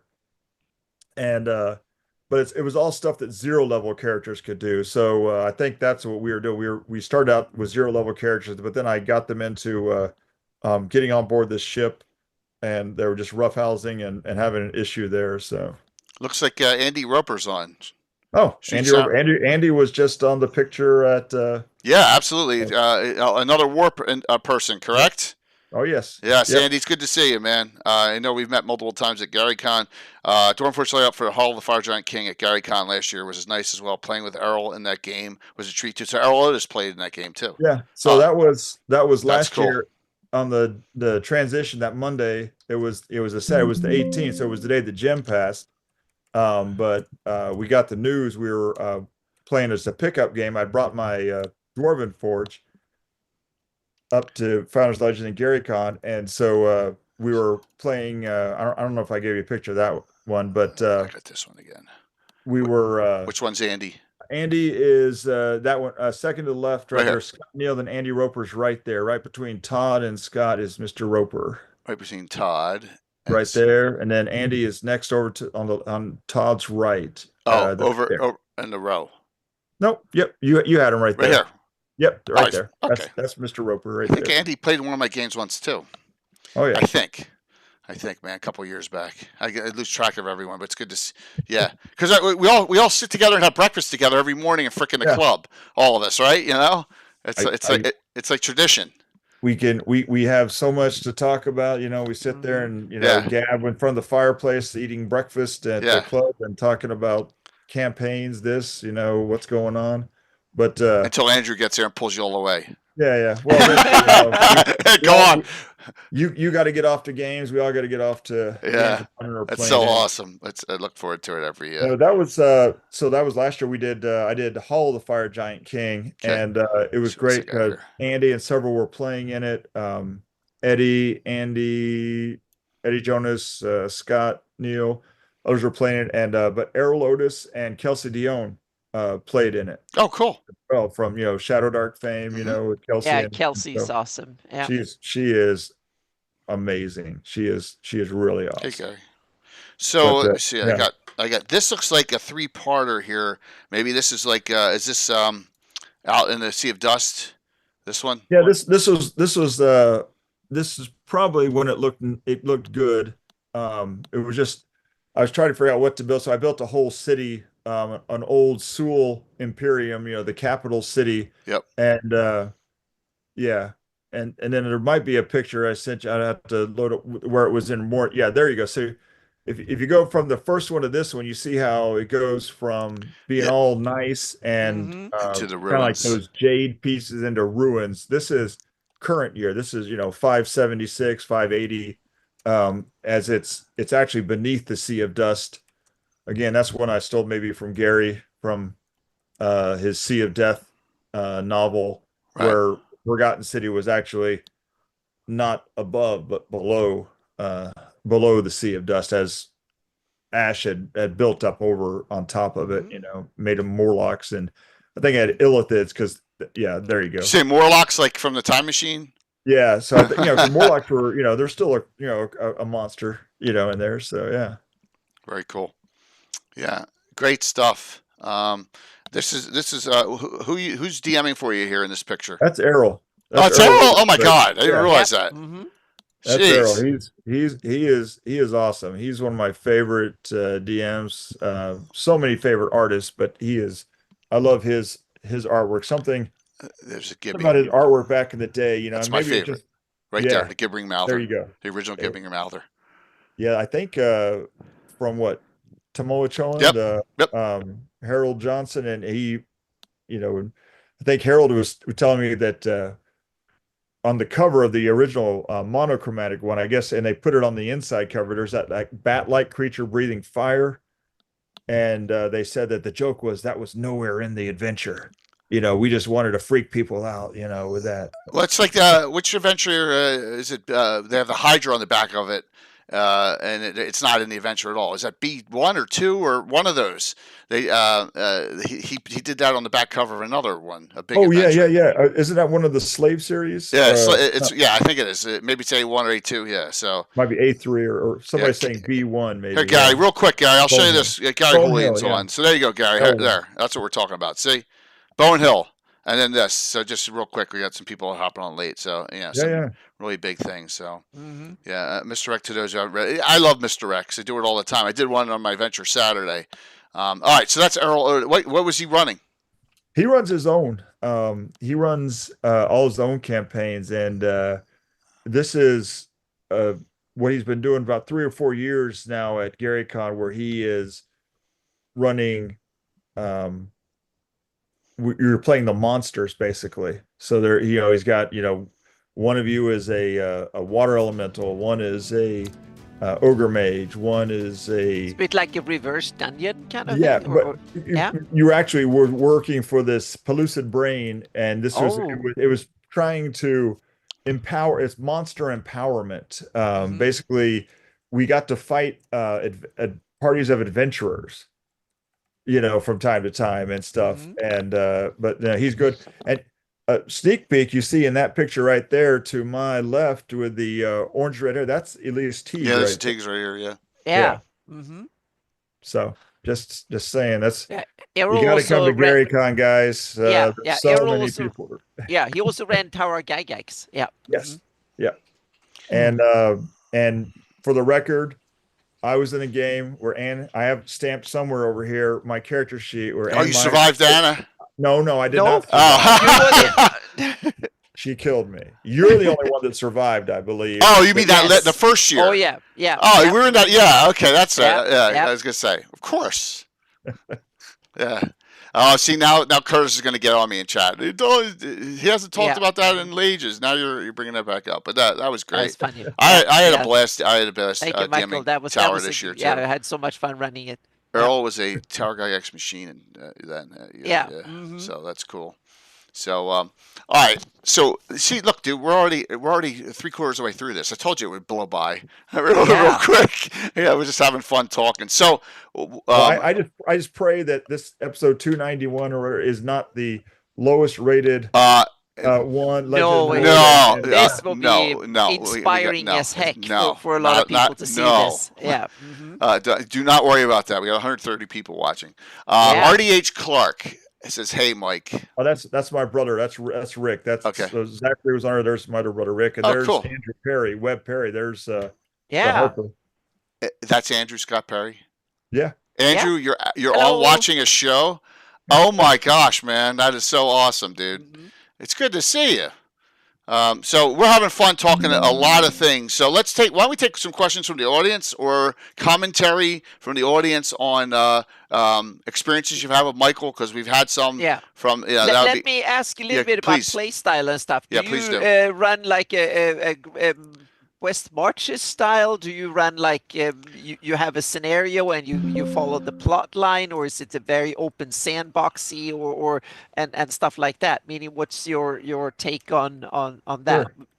Well, I've been blessed with players who realize that when I give out, some bits and some leads, that they like to take them, and they usually will run with those ones. But I have been in the situation where everything I planned was east, and the party immediately decides to go west.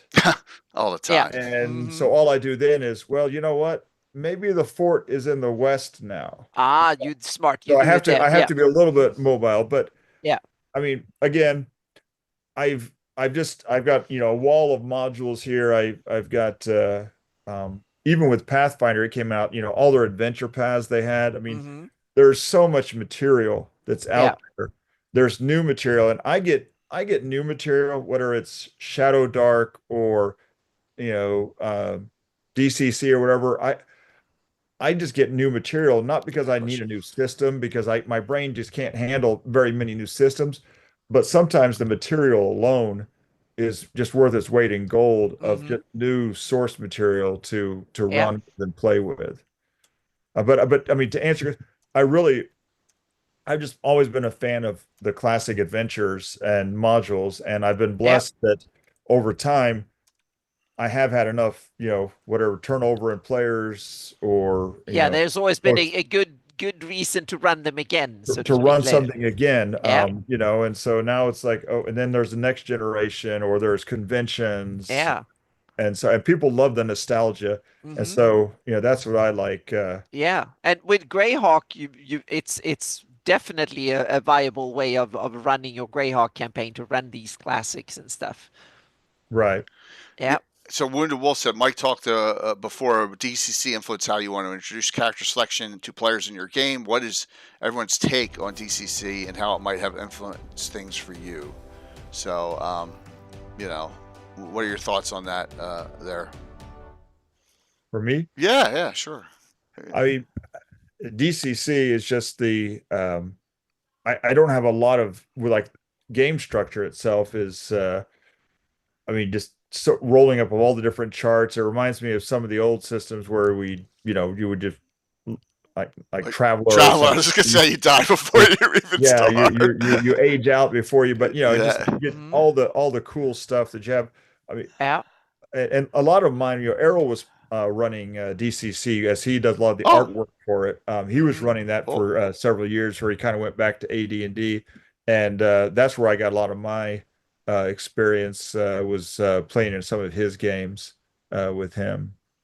Yeah, DCC is really cool in a lot Yeah, of ways, and it's probably not the system I would like to run. It's not my system to run a long-term campaign, but I've played like I think 4 games now, DCC sessions at conventions and other like one shots, and I love it for that sense. It's or short campaigns. It's awesome. It's so action right, filled, so full of flavor. It's a really flavor rich system, right. and you get casters that lose limbs and all sorts of things go haywire and stuff. So there's always cool things happening. So DCC has very very flavor rich, and that is an aspect that I think the DCC have brought into my thinking of rules and how I want to play. So yeah.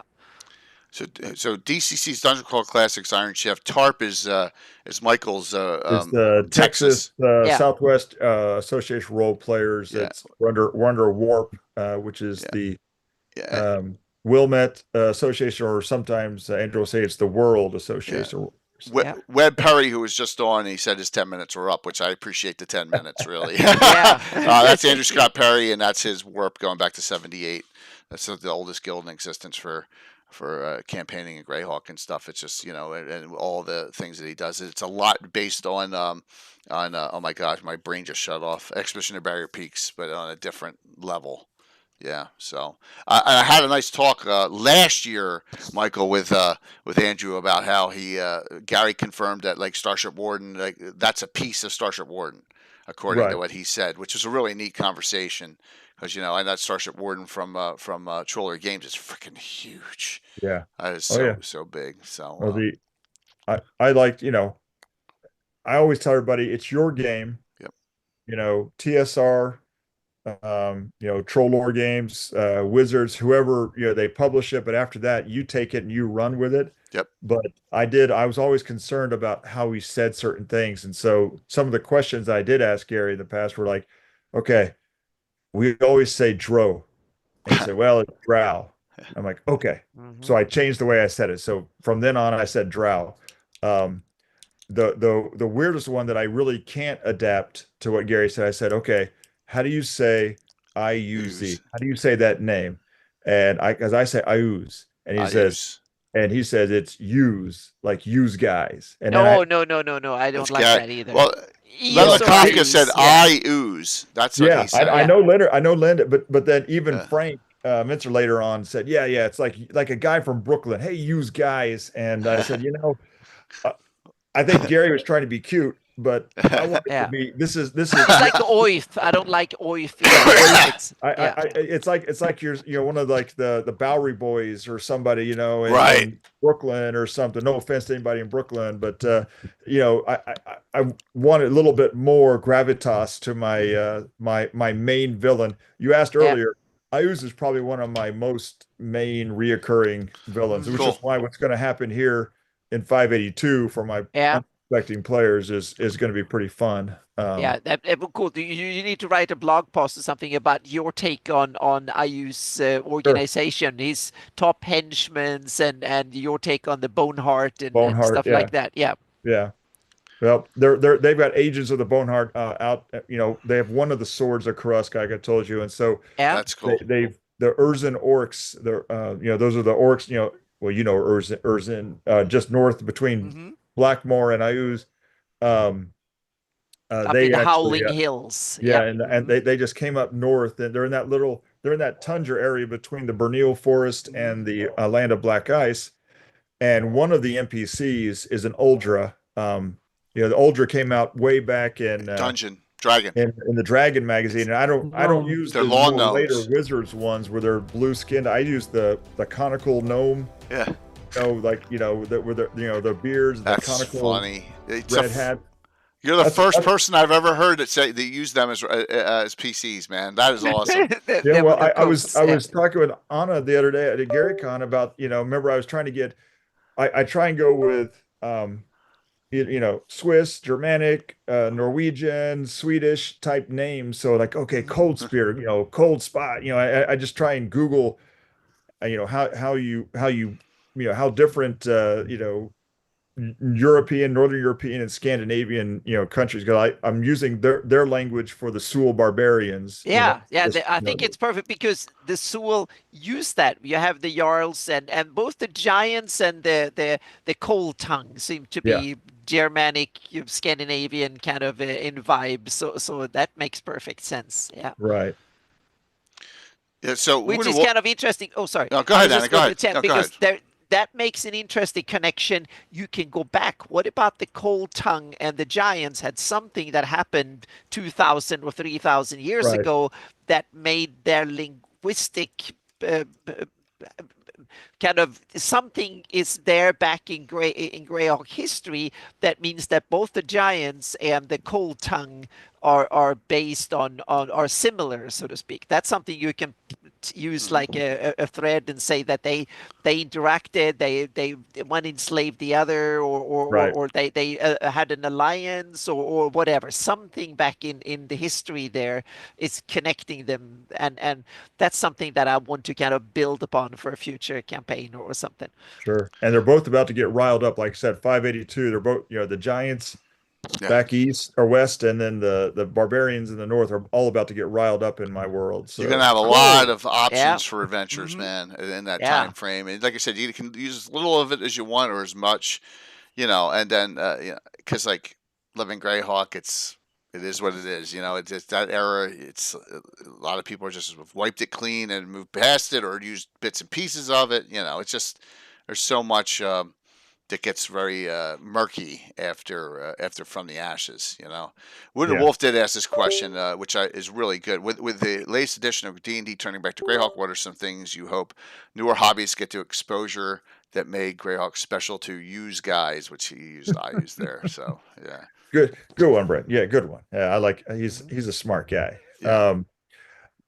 I can't tell you how much I loved it when in third edition Greyhawk was the default setting. Yeah. When they came Mhm. out, Right. and now with the 5e, it's getting back again. I did Living Greyhawk. I was Bandit Kings. I lived in Texas. I was Bandit Kingdoms. Texas, Oklahoma, I and should play so with Casey. Yeah. Casey Brown. Yeah. yeah. Oh yeah, I have his book somewhere in here. Yeah. I got Yeah. Mhm. somewhere. Well, we sitting in need my that. message. That's one of the things that we waved in Yeah. every We used session. to always every show. Yeah. Very cool. But yeah, no, I again, it was the world that brought me into it, and because it became more than just characters, just independently run around. It was Ta-da. that's the book. Yep. Yep. If you don't have it, Jeremy too. go get it, guys. Bandit Kingdom summary. It's Yep, it's an Bandit awesome Kingdom. book. Yep. Yeah, Mhm. Casey, great job on that one.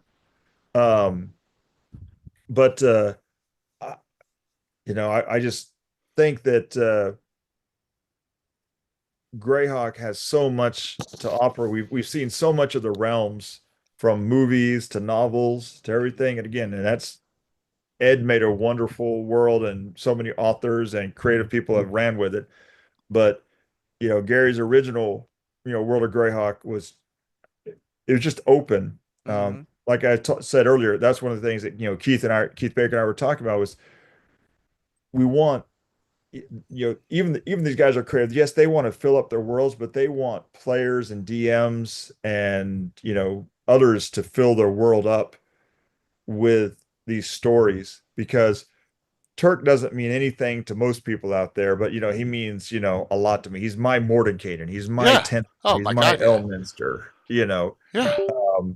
And Keith and B Dave and I were talking at GaryCon on the way back to the airport about there's that cathartic. I mean, we can tell stories about I had this in my new campaign, and I got this weapon, and I did this, and a lot of people don't care. I mean, we it's interesting. Okay, sure, I want to hear about your game, but the fact that it was emotional to the players and the DM that were there in it, it was that emotional connection that we have to those characters. I mean, my brother Rick, for example, had a character named Black Star, stripped right off the cartoon Black Star. Yeah. I mean, but to this day, 40 years later, Black Star has an emotional connection with me. Hindle does, Turk does, and so I just want people to find their Turks, Absolutely.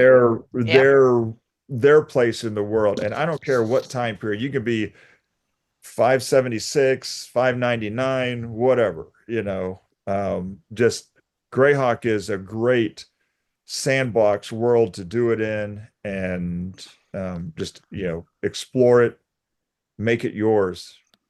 Is I think that's 100%. what Gary would want us to be doing, is to making it up. Yeah. We all have characters that are fond to us, going way back, like decades, and generational players. And just to note from that question off, we estimate we had 60 people from like the community at GaryCon this last year.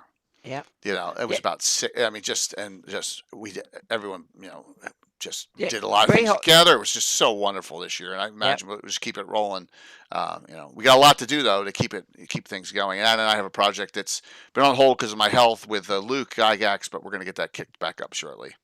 Yeah. And meaning Greyhawk and Gary provided us with such an awesome canvas to paint our own stories on, so to speak. That's how I see the setting, and also how I see my maps and stuff. It's raw materials for other DMs and players to use and to make their stories. That's how I see my place in this, so to speak. It's to provide one ingredients for people's games and their stories and stuff, so to speak. One of the base raw materials that you can bring in to enhance your own games and use it. Right. Here, and I don't know, Anna, if are you allowed to talk about, like what you were talking about, the city of Greyhawk, your plans for that you were talking about, or is that something? Oh, sure. Yeah. there? Yeah, it's in the early stages, so to speak. I'm working on two fronts at the moment. One is research. It's starting to concept things and starting to. So I'm going to base it on Gary's version of the city, from the City of Hawks books and Saga of Old City. But I want to include all the points of interest from the TSR version as well. But the layout of the city and the geography, I want to base it on Gary's version of the city, and then make my own interpretation of that, so to speak. So That's a Malden Gary Gygax crossover. Oh, boy. yeah, kind of. Yeah, I want to have all the points of interest Right. from there as well, and put some of mine in there as well, and then map the general area of it, so to speak. So I'm yeah. I begged her to please include Borough Heights, Yes. Oh, Yeah. yeah. because Yep. bungalow number 8 is Turk Bungalow. Okay. And so, and Anna was so loving. She says, well, you need a blog on it. And Yeah. if it becomes, then Oh, I yeah, said, so, yeah. okay. So she's inspiring me Yep. to put Turk into the canon That's to it. get bungalow Yeah. number 8 of Borough Heights. Yeah, but that's Yeah, how just I have think three it's the T's best on the- way on of it. T, doing T, T, it is to because we all have our cool stuff that we do and stuff, and it's awesome to. And now we have the chance to share it with the world, and other people can include it and then build upon it and add their stuff around it and so on. So we can help enhance each other's games, which I think is the way a community should work, so to speak. Like Malden has Melcott's location on that Malden map. I got all sorts of locations. Pete and John's Teamster service, all sorts of things. Tickling feather and all sorts of stuff. There's no tickling feather. The tickling feather's in Diamond Lake out there. And Altamira, yes. You wish you went right to the tickling feather. You cherry pick all the cool stuff you hear from others, and you incorporate that version of that into your own games. And stuff to do it, so to speak. That would be so awesome to have that crossover, though, Anna. But that's Herculean because it took Malden years from all those other resources off to put that together in that 2.0. Oh yeah. And I don't want to diminish that in any way. I want to have all these stuff, but I want to have my version of it, so to speak, and when it comes to the geography and stuff. So and the other research is one part of it. And the other part is now to start modeling and set up the be getting to the. I'll do my shout outs right now though, because it's a good go for to it. So what I'm doing right now, and that's why I've been radio silent for a couple of weeks, and it will probably be another couple of weeks, but I'm close to showing the new standard of Greyhawk maps in large areas, so to speak. Oh, wow. We're talking 100,000 square miles at a time, and it's getting closer to it. And if you want to sneak peek, go to on Friday, and because I will probably sit and work on my mapping stream, and you can get some sneak peeks to it. But it's starting to work out. For the first time, I know how to really do it, so to speak. And both I have the computer horsepower, but I had to go back to my trusty World Machine 3, not the latest version, for some of the work, and skip the tiling and stuff. And now I can do large chunks that are hundreds of miles at a time, so to speak. And the scale I'm going to use, the scale I was using for my detail maps is 1 pixel per 5 feet. I'm going to decide to map the whole general large areas at 100 feet per pixel. That's a good one. And what I've done is that I can take these and then I can blow them up and do 5 feet per pixel for cities and areas around. So the idea is first to map the area of the city of Greyhawk area, the whole domain, so to speak, at 100 feet per pixel, and then go in and do the area around the city, like 30 miles in every direction at 5 feet per pixel. That's the goal. So it's it's a couple of Google years. Earth, you're going to see you see Turk on waving, yes. bungalow. You may even find some bodies here and there. And going also, by her Google Earth car. I also have now a new co-conspirator Davey Johnson. He runs a video game. He's doing special effect for video games. He's having a studio, and we are collaborating a bit on using Unreal Engine and put stuff in there. So that's we are on the first steps of doing it, and the results are promising, so to speak. There's a few tweaks I need to do, and on my end as well. But those are there are things that I assumed I have to do, so I don't have to change my workflow. I just knew it. It was just that I sent him the final data, and I need to send him some other raw data, and we can start doing it. So that's one. Plus putting it in QGIS as well. But it's looking cool. And also I can say to Troy, there will be water maps as well coming with this. Nice. So I have some cool screenshots and stuff for that too. So yeah. I got some big page announcements too, Anna, that Troy and I have been working on. Okay, cool. Yeah, I've heard some rumors, and I've been rumors. Only rumors. Yeah, I've been a little bit on the loop, so to speak. We got some cool stuff coming up. So, Mike, you have any final questions there for Michael? Yeah, thank you, Michael. Just a comment that I'm in awe that you have ran as many classic modules that you said, like Fate of Isis. Good God. Makes me regret that I have not ran more of the Greyhawk published stuff than I have. It's Just Oh yeah, well yeah. done, Thank sir. you, Michael, for this. Oh. This Well done. yeah, and all the pictures and the cool Yeah. stories and But stuff. you have Yeah. the Blades of Kursk in common now. Yeah. We Yeah. both have run That's it. right. We're running Mhm. it, you Right. know. Yeah. So You might be yeah. the only one. Well, as I told on, I'm also currently running Eye of the Serpent again, Right. this for first level, and I was trying to figure out where to put it years ago when Turk started out in it. We didn't know where to put it. I didn't even worry about where we put it.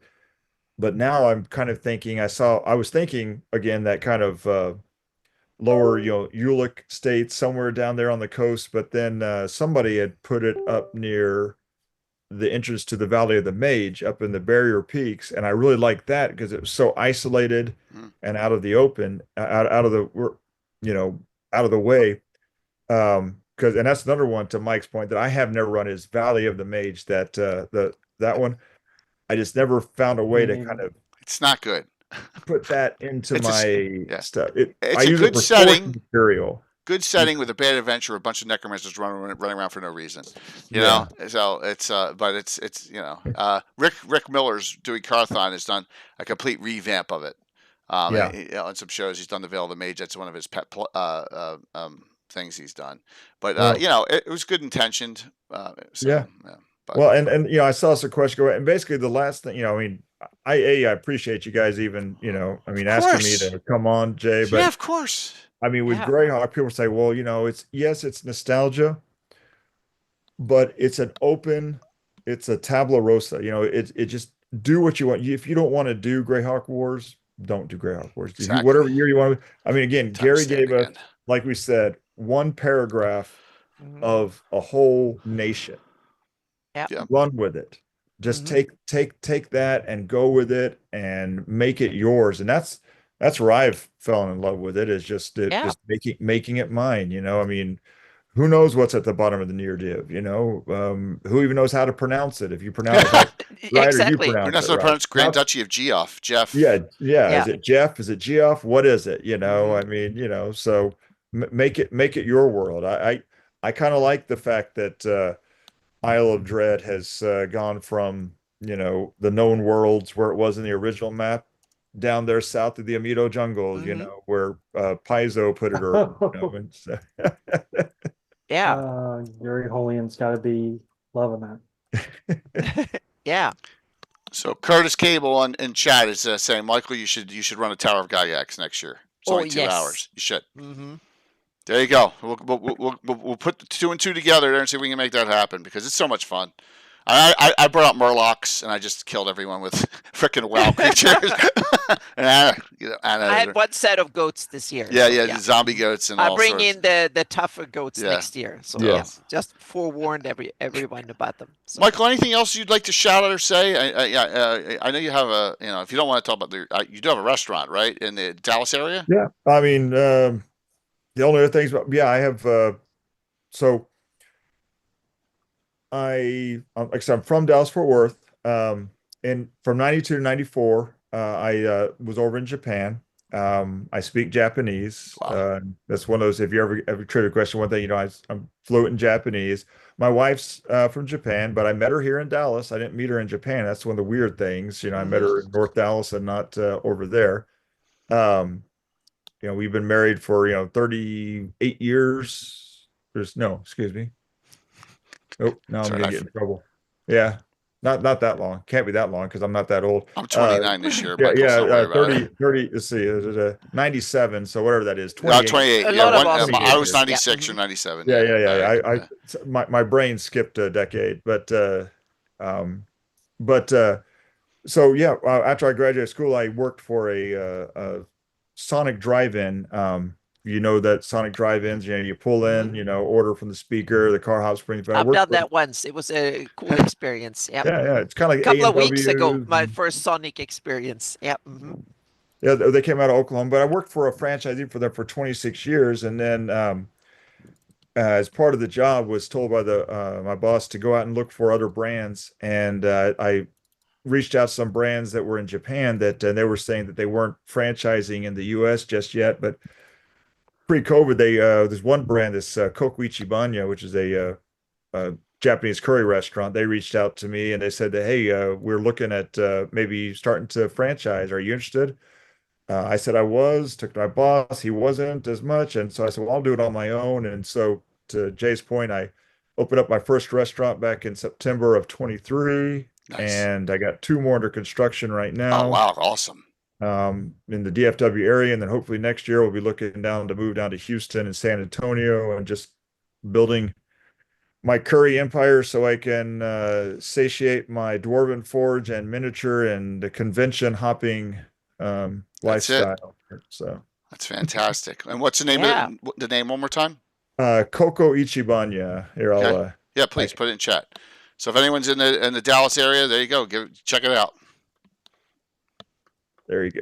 Well, next for you will be North Texas, correct? Yep, should be North Texas. But again, there's a lot of great conventions coming up. There's EggCon, and you guys, what page you said? Philadelphia Gaming Expo is blowing up. I have some announcements for that too. I don't go too long on announcements here. Mike, you got anything going on, Greyhawk, Mike? What's going on? No. No. The usual gaming. No. You always have some cool blog posts. You snuck out. Check out the blog. There'll be stuff. Yeah. Sorry, Lion Dove. Normally, everyone's subscribed as a partner. They really want me to have ads up. So, yeah, part of the deal there. My apologies. All right. So, I'll go real quick here. Got confirmation. Don't have a date yet. Finally, we got Doug Niles coming on finally. Okay. Yes. Sometime in June. Okay. So, Doug Niles is confirmed. From GaryCon. Thanks, Curtis, for helping out on that. We got the connection, at Tower Gygax, so we will have him on sometime in June. Paige, I've been working with Ron and Troy. First off, both Darling and Bones are going to be VIP'd, so we'll have some extra VIP guests from the community, and myself, Anna, all the Troller people. There's a lot. Tony Winslow Brill is going to be there. Eric Boyd's going to be there this year. Just an unbelievable number of people are going to be there for 2026 in January. So I'm like one of the only. There's only 20 original VIPs year 1. So I'm one of the. I guess they're all still. Most of them are around still, but this is year 3 for me. So he's like, well, what do you want? Because you're one of our three years. So I was like, I want my own room for gaming. Dedicated, right? So we're gonna have Greyhawk. We're gonna have the Greyhawk community. We're gonna have an entire, and it won't be like isolated. It'll be with walking by. You know how big that place is. But that's cool because that other people can see us. Right. Troy's gonna have Troy's gonna have 2 of the tables in the back. Okay, wherever in there for his stuff, right? For his Cannonball Publishing. We're gonna have 5 tables. And I already got Carlos's in. I'm DMing. The ever mysterious Tim. Anyone else is doing Greyhawk who's part of the community, we're going to coordinate it all, and we're going to fill those tables the entire time. And we'll have Eric Mona's in, so we got it's going to be awesome. Really a fun time there. So that's in the works. So part of what's going to happen at Page next year. All right, so tomorrow night, I have 2 of my guys out, so I'm like, it's time for an opportunity. Oh, crap, I hit the wrong button. Sorry. Damn it. I won't have Michael do the well, mongrels. That is always the opportunity. The mongrels of the future tongue rip out thing there. Yep. So this is from the wedding event at GaryCon, Adventure number 1106. We have opportunity presented. So special guest Coco is going to be playing Elzira, recently married, and of course Curtis is playing the legendary Fritz Winchester. Here's some pictures from. We'll go through these real quick, and these are GaryCon pictures. As you can see, we're in the club behind the glass pane there. All in, and there's Elzira. There's our group, our wonderful group. It was a great time. In this, thank you, Chris, for giving us the Viking blood for the cheer that morning. Yeah, that's all I needed on a Thursday morning. Was it Thursday, that adventure? That was Thursday, yeah. It was to drink that early. There's Bill and Greg Justinius. We got, there's Justinius, Brett, Curtis, and Coco, and some fighting going on. Of course, it wouldn't be a wedding without carnage, right? So from this, they got attacked by the Amazons of the Crimson Moon, an ancient group in my campaign going back to the early 90s. and they think they have found the location of where their local base is. So I got a water scene up, water and land scene off the Jewel River. It's like a tributary off the Jewel, very boggy. I did my best to get it set up with my son, with being on like one leg. So yep, there we go. So that's what we got up there, and that'll be tomorrow night. So it'll be 2 of my guys. We'll only have 5 characters total for that. So it'll be a fun one. You'll see Fritz, you'll see Emerson, you'll see Elazir and all the regulars. And we'll have we got to figure out a topic for Gavin on Sunday to finish out the week. No weekend adventure with Easter holiday coming up. So there won't be a Saturday morning game this week. But the week after, there will be another game. There is Guild Superior has a fundraiser on Saturday. Okay, cool. That I'm playing in. Good. Yep. That's awesome. What time is it? It's 6 to 9 Eastern, I think. Oh, so, p.m. Yeah. Yep. Cool. Excellent. So it's ACLU fundraiser. So please tune in and please do. Absolutely. Yep. All right, last call, exclamation point drawing to get into the giveaway. Usually I give out treasures and then your other choice. I got so much stuff again, but look, we got Belgian Speak in here. We got the Gazetteer, new Gazetteer. We got Against the Giants, Endless Stare. Just so much. So winner will get 2 here. All right. Awesome, darling. Then we're going to raid into Bones, show her some love, and then we'll call it a night. And Michael, thank you so very much for coming on, man. Yeah, thank you. We appreciate it. You guys Hope you had fun. Yeah. It's a good time, right? Yeah, it flew by. Went great. Anytime. Okay, cool. Love to be on with you guys. So yeah, maybe we'll do a DM's roundtable down in the future where we ask questions of different dungeon masters and bring you on as one of the veteran ones. We usually bring a new one, 1 or 2 new ones, and a veteran to all play that. And that's usually on a Sunday evening. So here we go. I'm going to set the giveaway, and then we'll raid in and call it an evening. Here, my foot it's draining now. My foot's on fire right now. I made it through the 2 hours a lot easier than I did on Sunday, if you recall, Anna. It's getting better. Oh yeah, so, getting better. Yep. I'm getting around a little bit better. Still using the walker, but that's good. Yep. All right, here we go. The winner tonight is Kai Brightwing. As long as Kai is on to claim, Kai's a regular, so Kai knows the deal. Kai should be in chat here.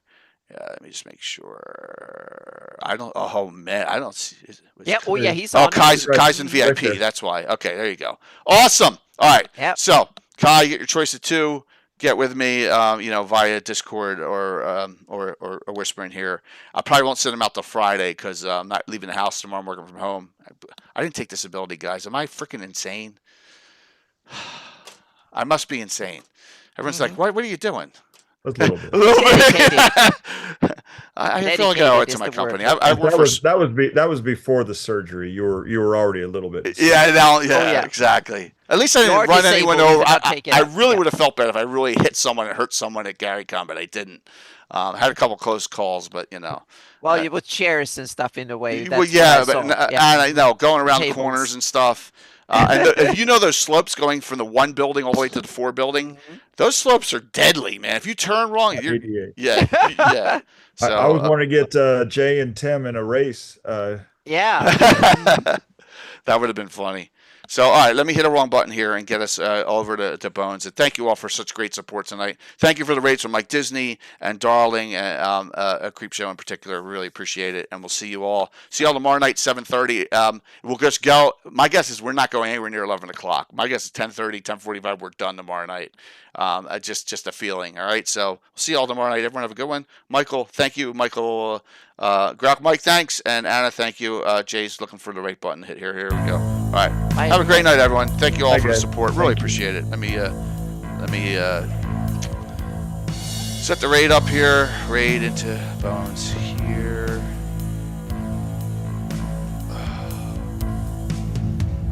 Yeah, hopefully that's good news for Paige there. Pull a little influence. You know what I mean? Just trying to get us so that we get things. Oh wow, look at this. 132. 5, 4, 3, 2, 1. See y'all tomorrow night. Wow, that's a monster raid. Yeah.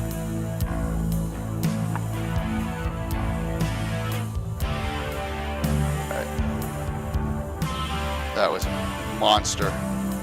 right, let me just make sure. Let me get off of here. Let me get off of that. Turn this off, and we're offline.